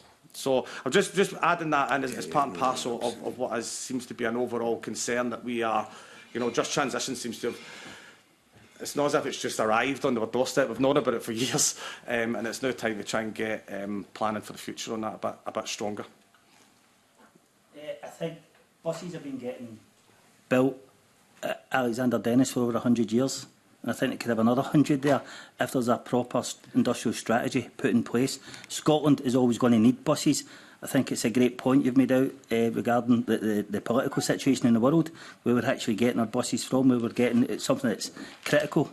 Our buses are critical infrastructure of our economy, everything that goes on in this country. So to keep letting these orders go abroad and not say we want these skilled workers to build our buses and not feel dirty about it by saying that. We shouldn't need to feel wrong by saying we want Scottish buses built in Scotland by Scottish skilled workers. That shouldn't be a dirty thing to say. We should be happy to say that. And just touching on what Derek was saying there, any sort of green industrial strategy would have sites like Alexander Dennis at its core. Absolute core. Just finally, can I ask something, and I've asked it in private, because I think the last thing you need is politicians describing the situation. You need politicians to do things. So there's things the UK government do, there's things for the Scottish government, but there are things that individually that the MSPs could be doing to support your efforts and try and either win contracts or find solutions. What are the asks that you'd make of us individually as MSPs? The most important for the short term is to find us contracts to keep the sites viable until we find a longer term strategy, particularly with how contracts are awarded. So in the short term, it's find us contracts. As I say, as we mentioned earlier, last resort, a furlough scheme to buy us a little bit more time, but that's not the answer. We need the work in Scotland. We need to keep these jobs in Scotland. I think, you know, I need to say that I was disappointed with the political footballing that happened just the other week, where everybody seemed to be, you know, throwing. There was no real concrete strategy being put out. It was a blame culture, which seemed to be happening. And I get it. You know, we're going to be moving into the elections. What we are looking for is a consensus across government of what should happen. So, and that consensus starts with, you know, a commitment to look at properly at furlough. So, You know, just on that, I mean, in the UK, Liberty Steel, such a strategic significance for aerospace supply chain that workers remain on furlough there. Ellesmere Port negotiated a furlough scheme for its one-year shutdown. That's Vauxhall at Stellantis. Italy has a long-established furlough scheme, a state-funded element, which can be much as 90% of the wage bill. Germany has a scheme. We're all using it. And, you know, in this gap of 4 months where the contracts, if we can get them, are secured, you're talking about, you know, without getting into the details, we've only costed it, you know, you could be looking at between £4 and £5 million. Now, how you fund that, of course, is a significant question for the Scottish Government, but we have committed £25 million for the Just Transition Fund for Grangemouth. Now, is that ring-fence for Grangemouth? Can it be used in a way that supports the cluster? I mean, that's a question you can ask yourself. That was a commitment made. Where does, you know, what conditionalities are on this wealth fund money? Because, you know, I've still not seen any of this 200 million being deployed anywhere. Can we look at the money that's been made and promised to the Scottish Government for actions to help with just transition? Can that be looked at for the area of ADL? Because I think we want to try and put forward solutions to you that don't necessarily put the government in a position where it's on not a time-limited furlough, and this goes on and on and on. And Robert was absolutely right. You know, tomorrow I think you need to be quite robust with the company and ask them, should this happen, would they be committed long-term to ADL and long-term to Falkirk? Because if they're not, then why would we give them the money? All right. I mean, let's not even go into what a redundancy package looks like. We're not even talking to our members about that yet because we're in this time-limited window. And this is the concern I raise again, is that after today, we will yet to have a response from the company on our proposal for an extension of the consultation period. My preference would be the consultation as extended over the lifetime of the Parliament when it's in recess, because it would give us an opportunity for the politicians to work with us as much as possible. But that is going to be, a lot of this is dependent on ADL. If you and the Scottish Government agrees to a furlough scheme, then it's going to rely on ADL to buy into that as well. So they need to see commitment on this level as well. Thank you. I think there's some good points there that we can take up potentially take up as a committee. And I would just make the simple observation. We just had the provisional outturn where the Scottish Government had a £500 million underspend. So in terms of where money can be found, I would just make that observation. Daniel, I've got a couple of supplementaries on those points from, first of all, Gordon MacDonald, then Kevin Stewart. I wanted to ask you about direct awards. So you've said, if my understanding is correct, at the moment no direct awards can be made. So it's subject to an announcement which may or may not happen. Is that the correct situation? So I think things changed after Brexit. I think there was some different there's some different criteria in there on the subsidy control, which Dan mentioned, and also the issue of direct awards. My understanding is that, and this only came out over the weekend, that information from the Cabinet Office says that you can make direct awards. Now, we still to look into that in detail, we still to be supplied with that, but you know, it needs to be, if it is available, I think it's an option that they should get to. But I think things have changed depending on whether we were a member state, whether it's outside the EU, all that kind of stuff. So it's not an easy issue. I appreciate that, Derek. So what I'm trying to understand is all of the bus operating companies, apart from Lothian, which I used to work for, are all privately owned. Yeah. And the amount of money that comes from the Scottish Government is to offset the increase between the cost of a diesel bus and the cost of a zero-emission bus. Yeah. But the vast majority of the cost of the vehicle is still borne by the private company. So how do you force a private company to use a particular supplier? So, I mean, maybe Robert had that in negotiations, that discussion. So again, it might come down to conditionality. But you know, if you look at so the previous awards, I think under Zebra for Scotland was it 874? I think was the overall UK market that they had. So. Hold on, sorry. ScotZ buses, Chinese got 169. So I was just looking at my figures. So. Again, I think we may be looking at a mandate from the Scottish Government for councils and local authorities. I think that may be an answer to do that. I mean, we've got things coming up. We've got Commonwealth Games coming up. Could we put buses in directly for that? Could that be a direct award for that kind of thing? So So you're talking about bypassing the private companies completely? Not necessarily by engaging them, but if there's a, you know, asking them to be involved, I think, Robert, is that? That's a conversation we're having just now, Jim. Right. So the other question I've got in this area is, if I understand the situation correctly, Alexander Dennis's head office is at Larba, where one of the plants is. So why have they chosen Scarborough to do all their manufacturing? We actually raised that in the consultation, and we got a frosty response to it, I suppose the best way to put it. They say that was something that we'll possibly look at in the coming years as well.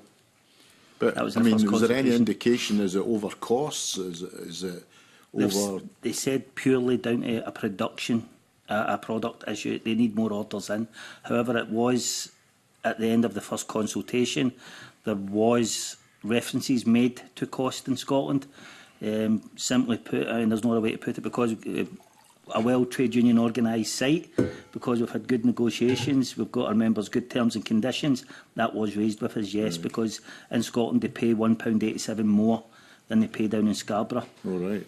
That was thrown in at the very end of last week's consultation, which it's a bit disappointing, because we don't think we're there to talk about a race to the bottom. Yeah. Right. So, I mean, what's the relationship been like with management before this announcement? Because I've been aware, doing a bit of research beforehand, that they've been investing quite heavily in Scarborough for a while, because they took over new warehousing, which allowed them to reconfigure the factory to give them more production space in the original factory. And that's been going on for a number of years. So, I mean, have they been keeping you guys in the dark about what was happening down in Scarborough, or what's been the situation? No, I think we've been involved. Certainly, it's more United. I think it's a Unite site down in Scarborough.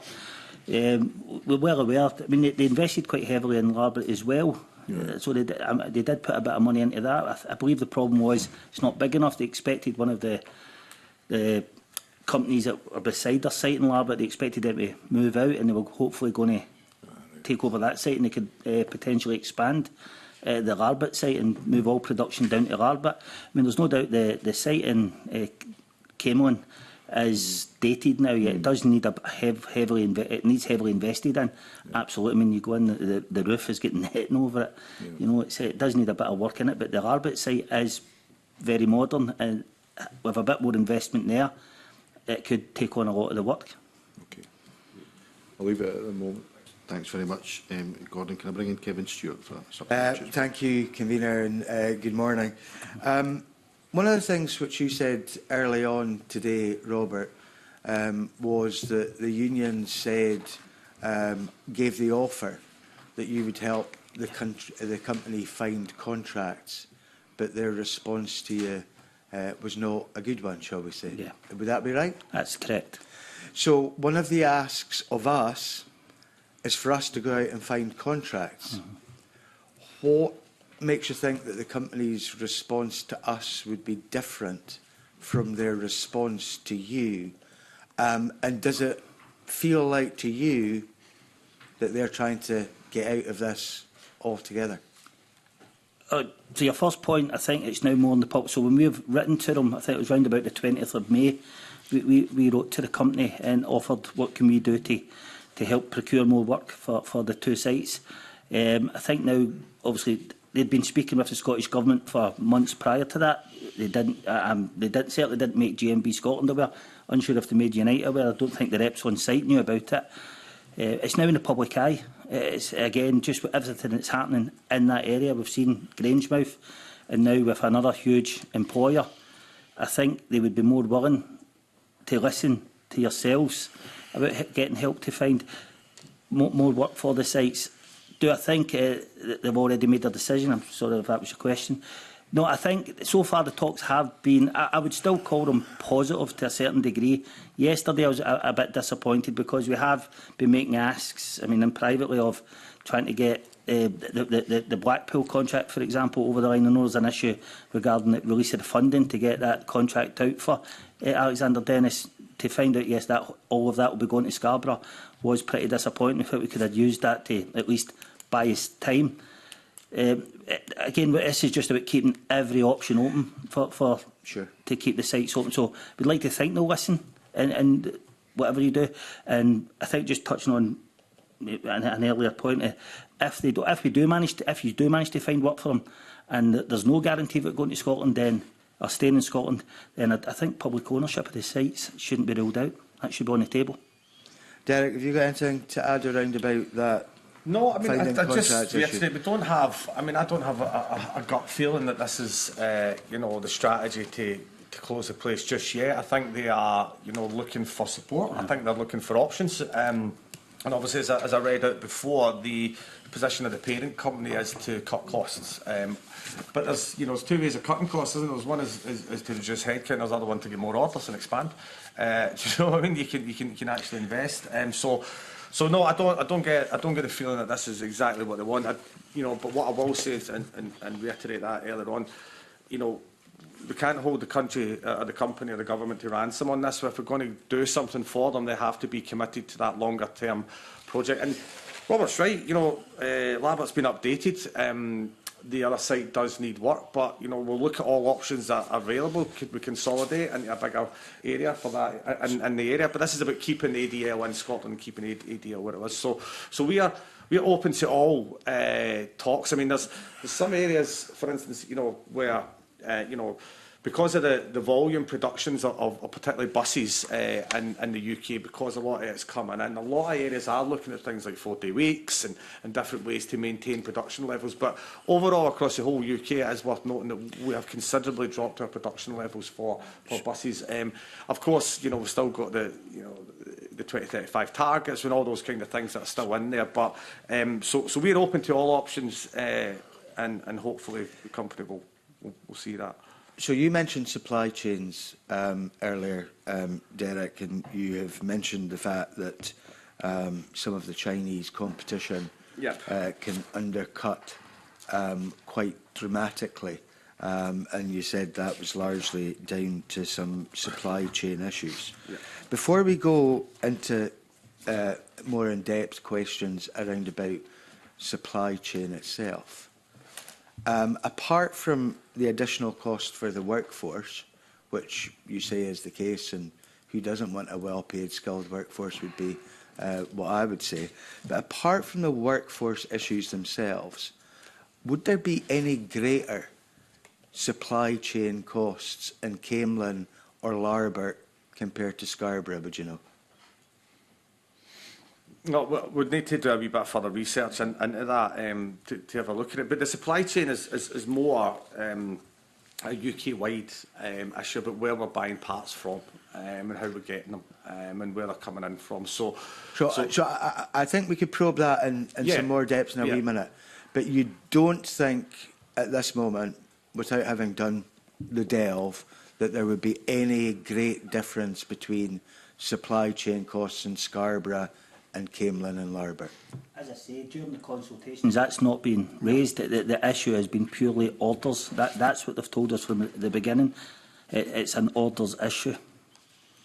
So let's look at the supply chain in some more depth, because, you know, probably one of the reasons why some of the Chinese competition can undercut is because of lithium batteries, the fact that they've got access to lithium there that we really don't, and they have got production of these kind of things there, which I'm not quite so sure we have the same abilities here.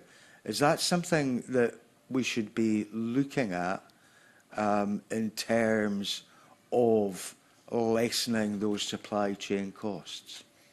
So what needs to get looked at? I think if you look at the what was in the industrial strategy that was produced in terms by the UK government, there's a lot in there around supporting the scale-up and commercialisation of R&D for innovative batteries, right? And I think that's something that, so as I said, you know, I mean, you might not have picked up on it, but all that was in the government's industrial strategy and the events to manufacturing was the government announced £15.6 billion for transport for city regions in England, which will allow local leaders to play a more active role. This will further supported by the bus manufacturing expert panel, bringing local leaders together to translate funding and reform plans in a steady growing pipeline of manufacturing. So there's other things. I mean, you know, there's been £452 million put in the rebranded Faraday battery challenge, which is a battery innovation programme. So all those elements that have been brought in have to be considered in terms of have we got enough of this in Scotland in terms of the supply chain, or haven't we having to import those areas as well? You know, energy costs, we've discussed at different committees, different evidence sessions, you know, how much the grid has to change to support all those areas. So, you know, I still think that the 2035 target, I still think is very aspirational in terms of where we are with combustible engines and zero emissions. But for instance, you know, producing those batteries on scale is going to be a key element of moving everything forward. But there are enough, we believe, contracts available to keep the site going through that process, if that answers, Kevin. Answers part. I think, right, okay, I think there is no answer to some of this at this moment in time, Derek, because, you know, that industrial strategy document is a very broad brush one. Yeah. But we have to get down to the nitty-gritty around about how do we actually manufacture certain things to keep supply chain costs down, to create a much more even playing field with some of the competition that there is internationally. I wonder, guys, and you know, this is maybe again a question that you can't answer, but I think it's extremely important. You know, I've visited Larbar. I've talked to the workforce there on that visit. I had the great pleasure of meeting apprentices there who, you know, were top-notch as far as I'm concerned, and you know, we're obviously getting a huge amount out of working for that company. They've had a lot of money in terms of contributions from Scottish Enterprise for various things over the piece. According to the figures that we have in front of us, some £17 million since 2015. In terms of that R&D money, in terms of that investment money, where has that gone? And do you think it's been used wisely by the company? I think that'd be more a question for the company tomorrow. I mean, we've certainly not seen any of invested in the Camelon site. I mean, you said 17 million there. Our figures are 30 million of job grants for research and development that over includes 10 years. Other elements as well. But in terms of Scottish Enterprise funding since 2015, that amounts to some £17.6 million. In total, some £30.5 million has gone into the company. You feel that your members, the workforce, haven't seen where that money's gone? Is that Just what not, well, I've not seen. It's not a question I can answer here, but no, we've not seen like where it's been invested. Certainly in the Camelon site. Okay. So just on that point, and I think this brings us round a bit to, you know, what was the conditionality that was put on that R&D funding? So, you know, I mean, the sector will rely heavy on R&D because as we move forward, I think every sector moving into the just transition processes will require a bit of time to get that research and development done. But, you know, what was conditionalities, what was the outcomes? And I think if you look at one of the criticisms I have of the industrial strategy that was published is there's no clear metrics in it. There's a sort of generality that we will hope to do something by 2035, we'll hope to do something by 2037.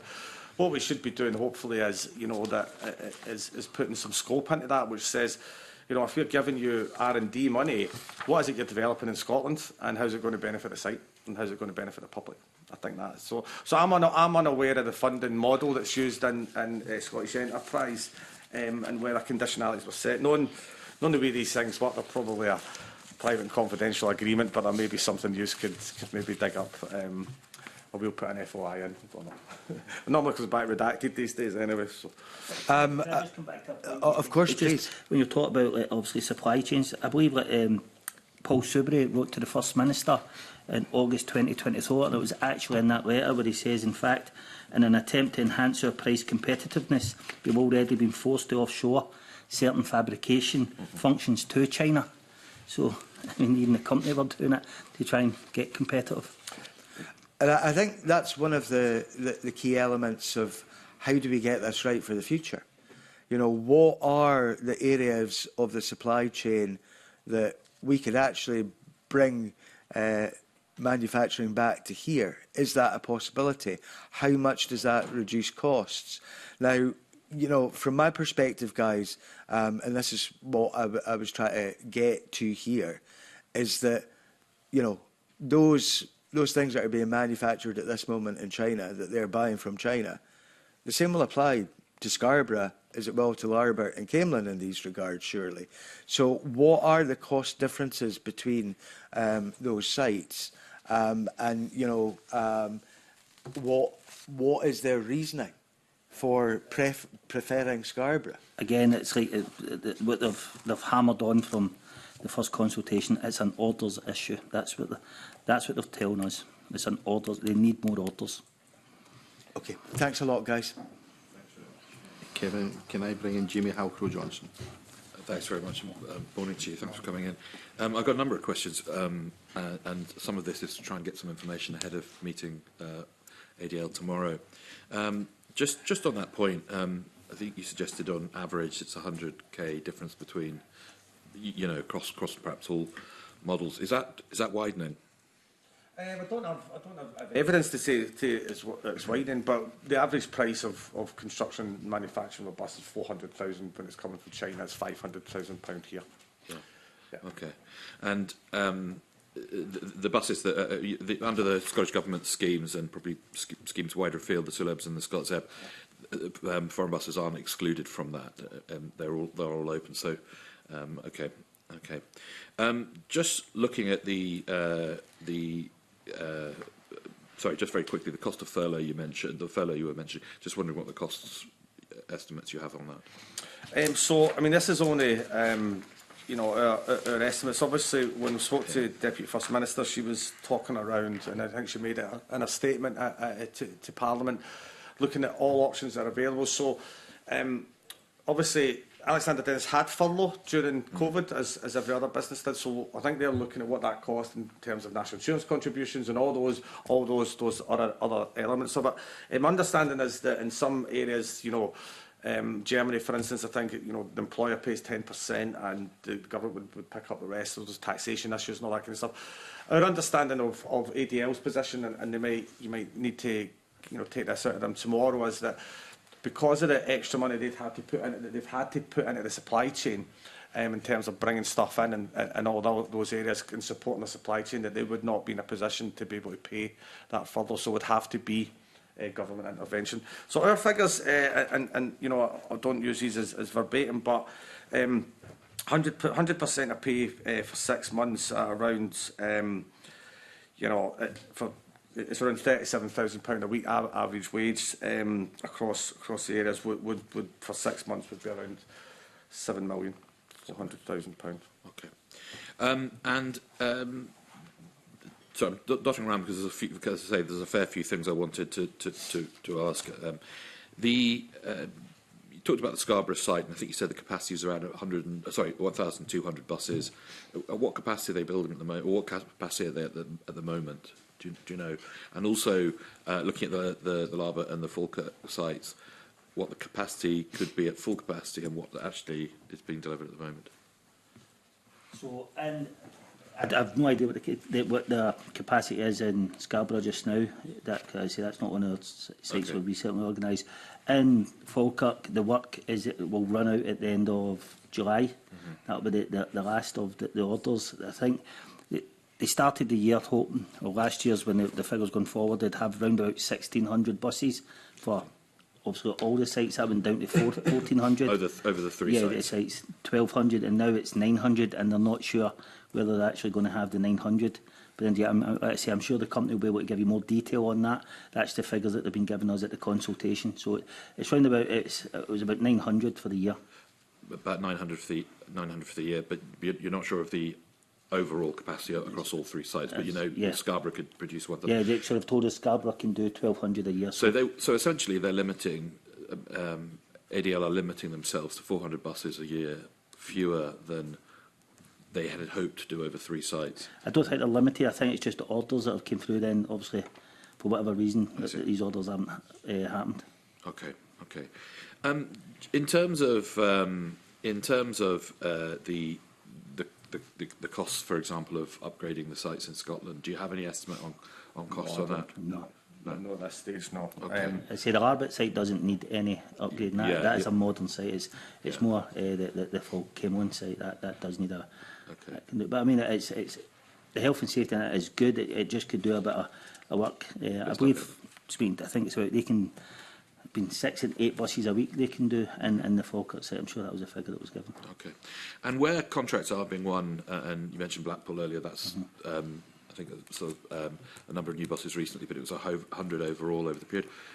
I mean, working on the basis that they're buying from Alexander Dennis, not going to cheaper Chinese options. Why are they? Why are they choosing to buy that? Cost. It would be cost there. But I mean, if they're looking to, I mean, if you look at if you're looking at an additional 100,000 per bus, and they're choosing to buy from Alexander Dennis and pay an additional 100,000 per bus, that's 10 million over those 100 buses. I mean, this is rough maths, but I mean, there must be a reason why they're choosing to do that. Is it just because they want to buy from a UK company, or is it quality? I mean, I suppose that's the kind of model. I suppose those reasons are important for how to make the business sustainable and for choice in the future. So as Robert said, the ADL has been here for over 100 years, and it's an established bus manufacturer across the UK. It's like anything.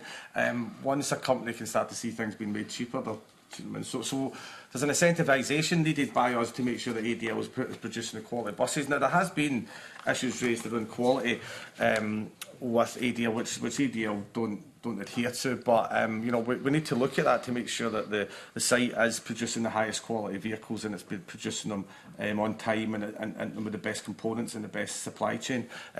Again, you know, the 4-month lead-in time, as we said, will leave the company with a gap around £3 to 4 million. So what would be interesting is to try and, you know, so they're saying Scarborough can do 1,200. Their estimates to keep everything going would be another 300 direct awards at Falkirk and Lambert. So it's a stipulation of what these buses are in terms of the requirements, isn't it? In terms of, you know, because I think there's still, I think the target is 3,000 low emission buses across the UK, and I think there's still 1,500 up for place. So the contracts are available. It's just people are looking at different options. So we need to just try and make sure Alexander Dennis is at the top of that list. But there may be, you know, this is what I was saying earlier on, and I think, Kevin, you alluded to it quite well, that the supply chain costs in the UK are probably what adds in the additional £100,000 to the build. Okay, thanks. Gordon McDonald, do you want back in for a supplementary? Yeah. I'm just keen to understand, you said that you thought the capacity across the 3 sites was about 1,600, and then it's now been reduced to about 1,200 and orders of about 900. Given that you guys have been in place a long number of years, 100 years you've been manufacturing, what bus companies are no longer buying from you guys that were previously? I mean, you mentioned London Bus, which obviously is one of the biggies. But I mean, have you got a list of bus operators who no longer buy from Alexander's who previously did? So McGill's is one of them. That's been mentioned. McGill's don't buy it, and I believe that was again. It was McGill's used to be First Bus. But they went, obviously they've got orders from China now. When they're getting buses, they get theirs from China. It's all the companies. I mean, again, So you alluded to obviously why are Blackpool doing it. I would like to think it's because they want the buses built in Britain, so that could be a thing. But most companies will be looking, as Derek said, costs. Yeah. So they'll move. I mean, we know Lothian buses, but they use Volvo. But Volvo have got to do it in Egypt, with MCV for the chassis and stuff. You get Stagecoach, I believe, can get some orders from BYD or other Chinese operators. So again, it's just the whole tendering process. Most companies will look to see where they can save a buck or two, you know. Do you think it's purely just down to money? Because, you know, figures I was looking at said that at the end of 2024, China had 10% and are now looking at 35%. So is it purely cost that's driving this, or what? I think it'd be cost and incentives, I think, and you know, we've got BYD as referenced. The market share 2024 was 4.2%, Yutang was 3.3%, so that's a total, you know, 628 buses went abroad in 2024 to be built, and ADL's forecast for 2025 as we've said, is 800 to 900. So, you know, as the market shrinks for them, I think they're finding it more difficult to compete. And we need to think about, you know, incentivising that to make sure that the Scottish manufacturing and Scottish buses can remain competitive in the market. And if that means that we need to incentivise that, then that's a decision the Scottish Government to make. I think the cliff edge is approaching. I think, you know, I'd be really worried if ADL goes down, what is left in Scotland in terms of bus building. And that then, does that market just automatically, does you know, although Scarborough's still in play, you know, what does that do for the long-term aspirations of ADL as a company when they're losing potentially contracts more and more, you know? And of course, like anything, they're owned by a Canadian multinational company, NFL, who this is only a small part of their business. They've got other business interests, massive business interests in America, and actually their profit margins are pretty good. They had $841 million revenue, and their adjusted EBIT is 60.7 million, an increase of 84.4% year on year. So they're making money, but they're making money probably by cost cutting in markets where they think it's far too expensive for them. So yeah, I think we all know the issues when we're dealing with multinational companies who are invested in Scotland. If they can get it cheaper somewhere else, we've seen it in other areas. But again, it's, you know, we don't want to say it's not about being frightened to say, but you know, Scottish jobs, Scottish buses for Scottish workers and Scottish communities, I think is a place that we want to try and be in to generate work in the economy in towns. Thanks very much, Gordon. Can I bring in Murdo Fraser? Thank you, Commissioner. Good morning. The ground I was going to ask about has mostly been covered by Gordon MacDonald and by Kevin Stewart. I've just got a couple of very brief follow-up questions around the choice of Scarborough as opposed to Falkirk and Larbert.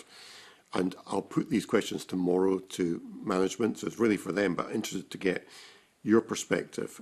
Firstly, are you aware of any difference in terms of efficiency or productivity between the Scarborough site and the Falkirk and Larbert sites? I understand the company were down in Scarborough this week, or maybe last week, sorry, and they were talking about, I know we mentioned it, things like moving to four-day week, modernising, I think is what ADL are calling it, modernising the working conditions. So I don't know any reason. Obviously, they are paid £1.87 less than they are in Scotland down in Scarborough. That has not been mentioned. I need to emphasise that has not been mentioned as a reason why they're moving there. Again, they keep telling it it's an orders issue. Our understanding is because Scarborough is a much more modern site, that's why they want to move there. There's no other reason being given. Let's say it was thrown in about the terms and conditions. Yes, they want to talk about modernising going forward. Yes, they have met with, I believe, the trade unions and the management down there to talk about flexible working, 4-day weeks, etc. But that hasn't been put as a reason why they're choosing to keep Scarborough and close down the sites in Scotland. Yeah. Okay. So our information shows that what they call plant utilisation, which is how much efficient the plant is dropped by 50% in Falkirk and Lambert, and that's due to lack of orders and maybe some technical issues around like the lines and stuff like that, and what it can actually produce. And you see, you know, if you see the modern EV buses, they're slightly wider, they're slightly bigger. It's like more roomy than some of the old diesel ones, and I think the line probably needs to be adapted a bit. But that could be that's an R&D thing, I think. But it looks like, you know, they seem to be following what Vauxhall and Stellantis done at Luton, which was to close a plant and consolidate it into one area. You know, is it that we pay too much in Scotland? I don't know. I mean, we certainly, after yesterday, I think, are considering that is, you know, a possible thing. But, you know, we've seen far too much modernisation that comes at a cut in terms and conditions, a cut in jobs by companies. So we'd be concerned that is probably a direction of travel. Yeah. Okay, well, we'll put that to them when we see them tomorrow and see what they say. So my final question, just to follow that up, is, has there been any suggestion that workers at Falkirk or Larbert might be offered relocation to Scarborough? Has that been part of any discussion?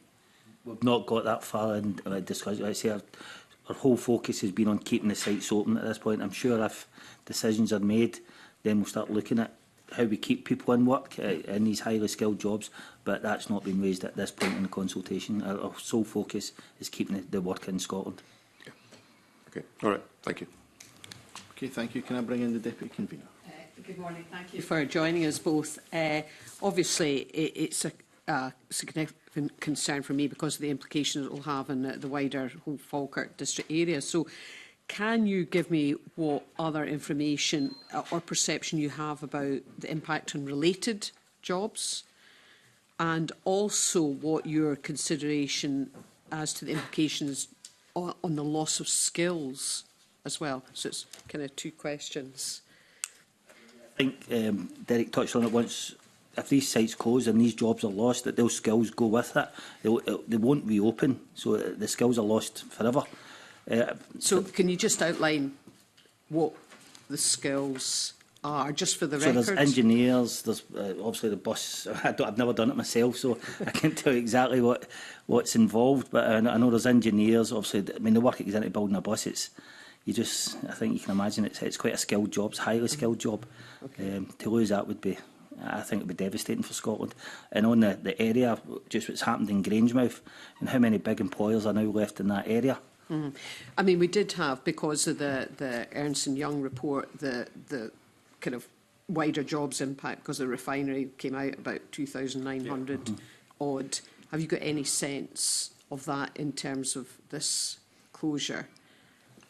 So that's still getting scoped out at this point in time. And the reason for that is, as I said earlier on, the transferable skills that the refinery has is probably a little bit higher because what's going to come in under Project Willow. But also, I mean, we've seen, we know how many jobs are starting to go as a direct, and the Price Waterkeeper thing is probably going to be round about, or the Ernst Young thing is going to be round about bang on. You know, we'll go back, as you know, Michelle, you know, the workers spend their money in the towns, you know what I mean? And you know, and just going back to money, actually, you've got the growth deal for Falkirk area as well, which has just added in more money. That can be looked at, I think, as part of the scope of looking at this. Skills, you know, we won't be taking on any more apprentices if it closes. What happens to the younger generation who are coming through? We've already raised that with yourself, Michelle, in terms of some of the stuff that's happening around that area. So we're concerned about that. And you know, I did raise with the Deputy First Minister around, you know, as it modernises, do we need more training done for the staff in terms of being able for them to competently deal with EV batteries, different types of chassis and all that kind of stuff? And could, you know, the money that the government's given to Forth Valley College, could we be looking to them to try and upskill the people as well? Because what we successfully done at Grangemouth was that we had this training thing set up for workers who were made redundant at the refinery. That may need to be opened up further, because if people are made redundant, they're going to need to be retrained and reskilled. But there could be an element as part of a plan where, if we are producing higher orders, R&D's coming in and upskilling needs to get done, that we can, you know, try and commit to the company jointly, probably, that, you know, could the upskilling for that be done at Forth Valley College, for instance. So I'm genuinely concerned around the manufacturing base going and what's left over, and what fills that hole. Okay. And you've alluded to the fact that you've had a number of discussions with the Deputy First Minister thus far, but as you've so well articulated throughout this session, the big picture in terms of manufacturing and globalisation, supply chains and so on, have you had any discussions with the UK government in terms of, the specific comments you made about the kind of light touch around the industrial strategy? Just the Scottish Government?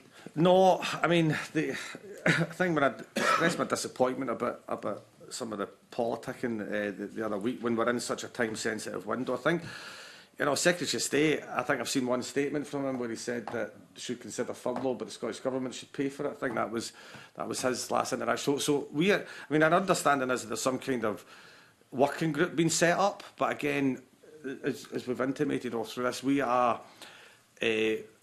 catching up on a lot of this because the research stuff, because we're in such this time-sensitive window of yourselves going into recess, the company, the holiday season coming up in there, that we've only got really, 4 weeks? 45 weeks left to try and secure the future of the site. So there's been no discussions at UK level, but I think, as I said, they've seemed to me to maybe have passed the buck to the Scottish Government. Okay, thank you. Thanks very much. Can I bring in Willie Coffey? Thanks very much, Convener. Good morning, Robert. Derek. The one thing I'm hanging on to at the minute that you said, Derek, is the final closure hasn't been signed off yet. That gives everybody some kind of chance. And from what I'm hearing from colleagues this morning around the table, it doesn't appear that anybody has made a business case for Scarborough that you can look at, scrutinise and compare and so on and so forth. And conversely, is there time for you guys, with help, to put a business case together, with the help of the UK Government, Scottish Government, to put a business case on the table to retain what you can in Scotland? Because, Robert, you were talking about, we've proposed maybe chassis production in Falkirk and things like that. So you're putting pieces together of what ultimately might be a business case to retain production in Scotland. Do you feel you've got the chance to do that? Have you got the opportunity? Are they giving you an indication that they're listening?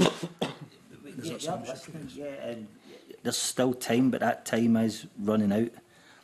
I mean, there will come to a point where the consultation should end in a couple of weeks. We've asked for an extension to August the 15th. The company have not given us an answer on that yet. There is still time. This is why we're doing this. Is why we've been in contact with the Deputy First Minister.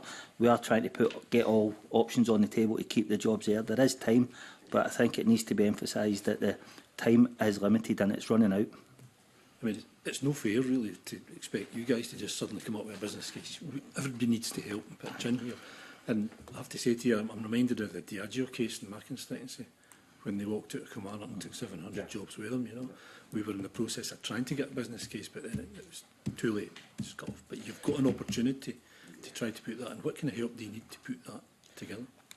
I think we need, firstly, as I said earlier, we need firstly a commitment in principle, I think, to support the business and the workforce, and that would be, one, in getting orders, and two, finding that financial support during the period of those orders being done. Now, I get the concerns that have probably been raised that you're setting a precedent by looking at government-funded furlough, but it's not it is elsewhere. We can prove that to you, and this is it's such a huge loss if ADL goes, not just in terms of the people, but in terms of the industry and what it means in the UK in particular. Then we just become that fear that we've always had that we're an import area only. So, I mean, as I understand it, they are looking at, the Scottish Government have told us they are looking at all options, including the cost of the furlough and all that kind of stuff. But really, we don't know what they're looking at in terms of who they're speaking to in terms of orders, who direct awarding they're doing. So, component parts could be part of it, but a key thing here is, we don't want to be in a position where we've got compulsory redundancies. That just, again, we managed to mitigate as many of those as possible. I don't think we've got any yet at Grangemouth, which is good, but the sign of a compulsory redundancy in a just transition programme does not signal anything else. So our work is going on daily on this. We're not, we're on it, 24/7. Obviously, we've got representation in the Scarborough. I talk to them regularly about what the issue is. But yeah, I think it's I think we would really hope to, by Friday, I know it's a short time scale, but by Friday have some kind of formal wording or commitment from the government, either at the UK or Scottish level, to either have a pipeline in process or to have something agreed in terms of a furlough type scheme. And this is emergency support we're talking about here. We're not talking about longer term. But that, again, you will probably, maybe tease out more than we have at IADL tomorrow. That's fine, but no, we'll happily work with anybody, Willie. But as you say, we need to have a better understanding of where the government is sitting in terms of this pipeline that they're talking about, in terms of those bridging to keep the site on. I mean, just lastly, I mean, in terms of where we are now, this should be a great time to put together a business case. But the net zero journey, we're in that journey. Yeah. We've got the skills, we've got the capability and the skills here, the ability to do this. That should be able to surely be able to put together a decent business case that points at retention of production in Scotland. Because everyone's in our favour. We're going to need buses from now on. You said that yourself at the outset, Derek. We're going to need buses. So it shouldn't be too hard or difficult to put a really strong positive case for retention here. But I do say you still need access to whatever the company says the business case is for the closure and the business case is for Scarborough. You need to be able to kind of compare the two to strengthen your case, and I'm sure you'll do that, and I wish you all the very best with that. And anything we can do, I'm sure as committee members and MSPs will gladly do it. Thank you. Convener. Thank you very much for that, Willie. That, I think, brings us to the end of the evidence session. Can I thank both witnesses for coming along at very short notice, but I appreciate how important this is to your members and the community and all the workforce affected. As we've heard earlier, we'll be taking evidence tomorrow in an extra meeting from Alexander Dennis. But in the meantime, can I suspend the meeting and move into private session?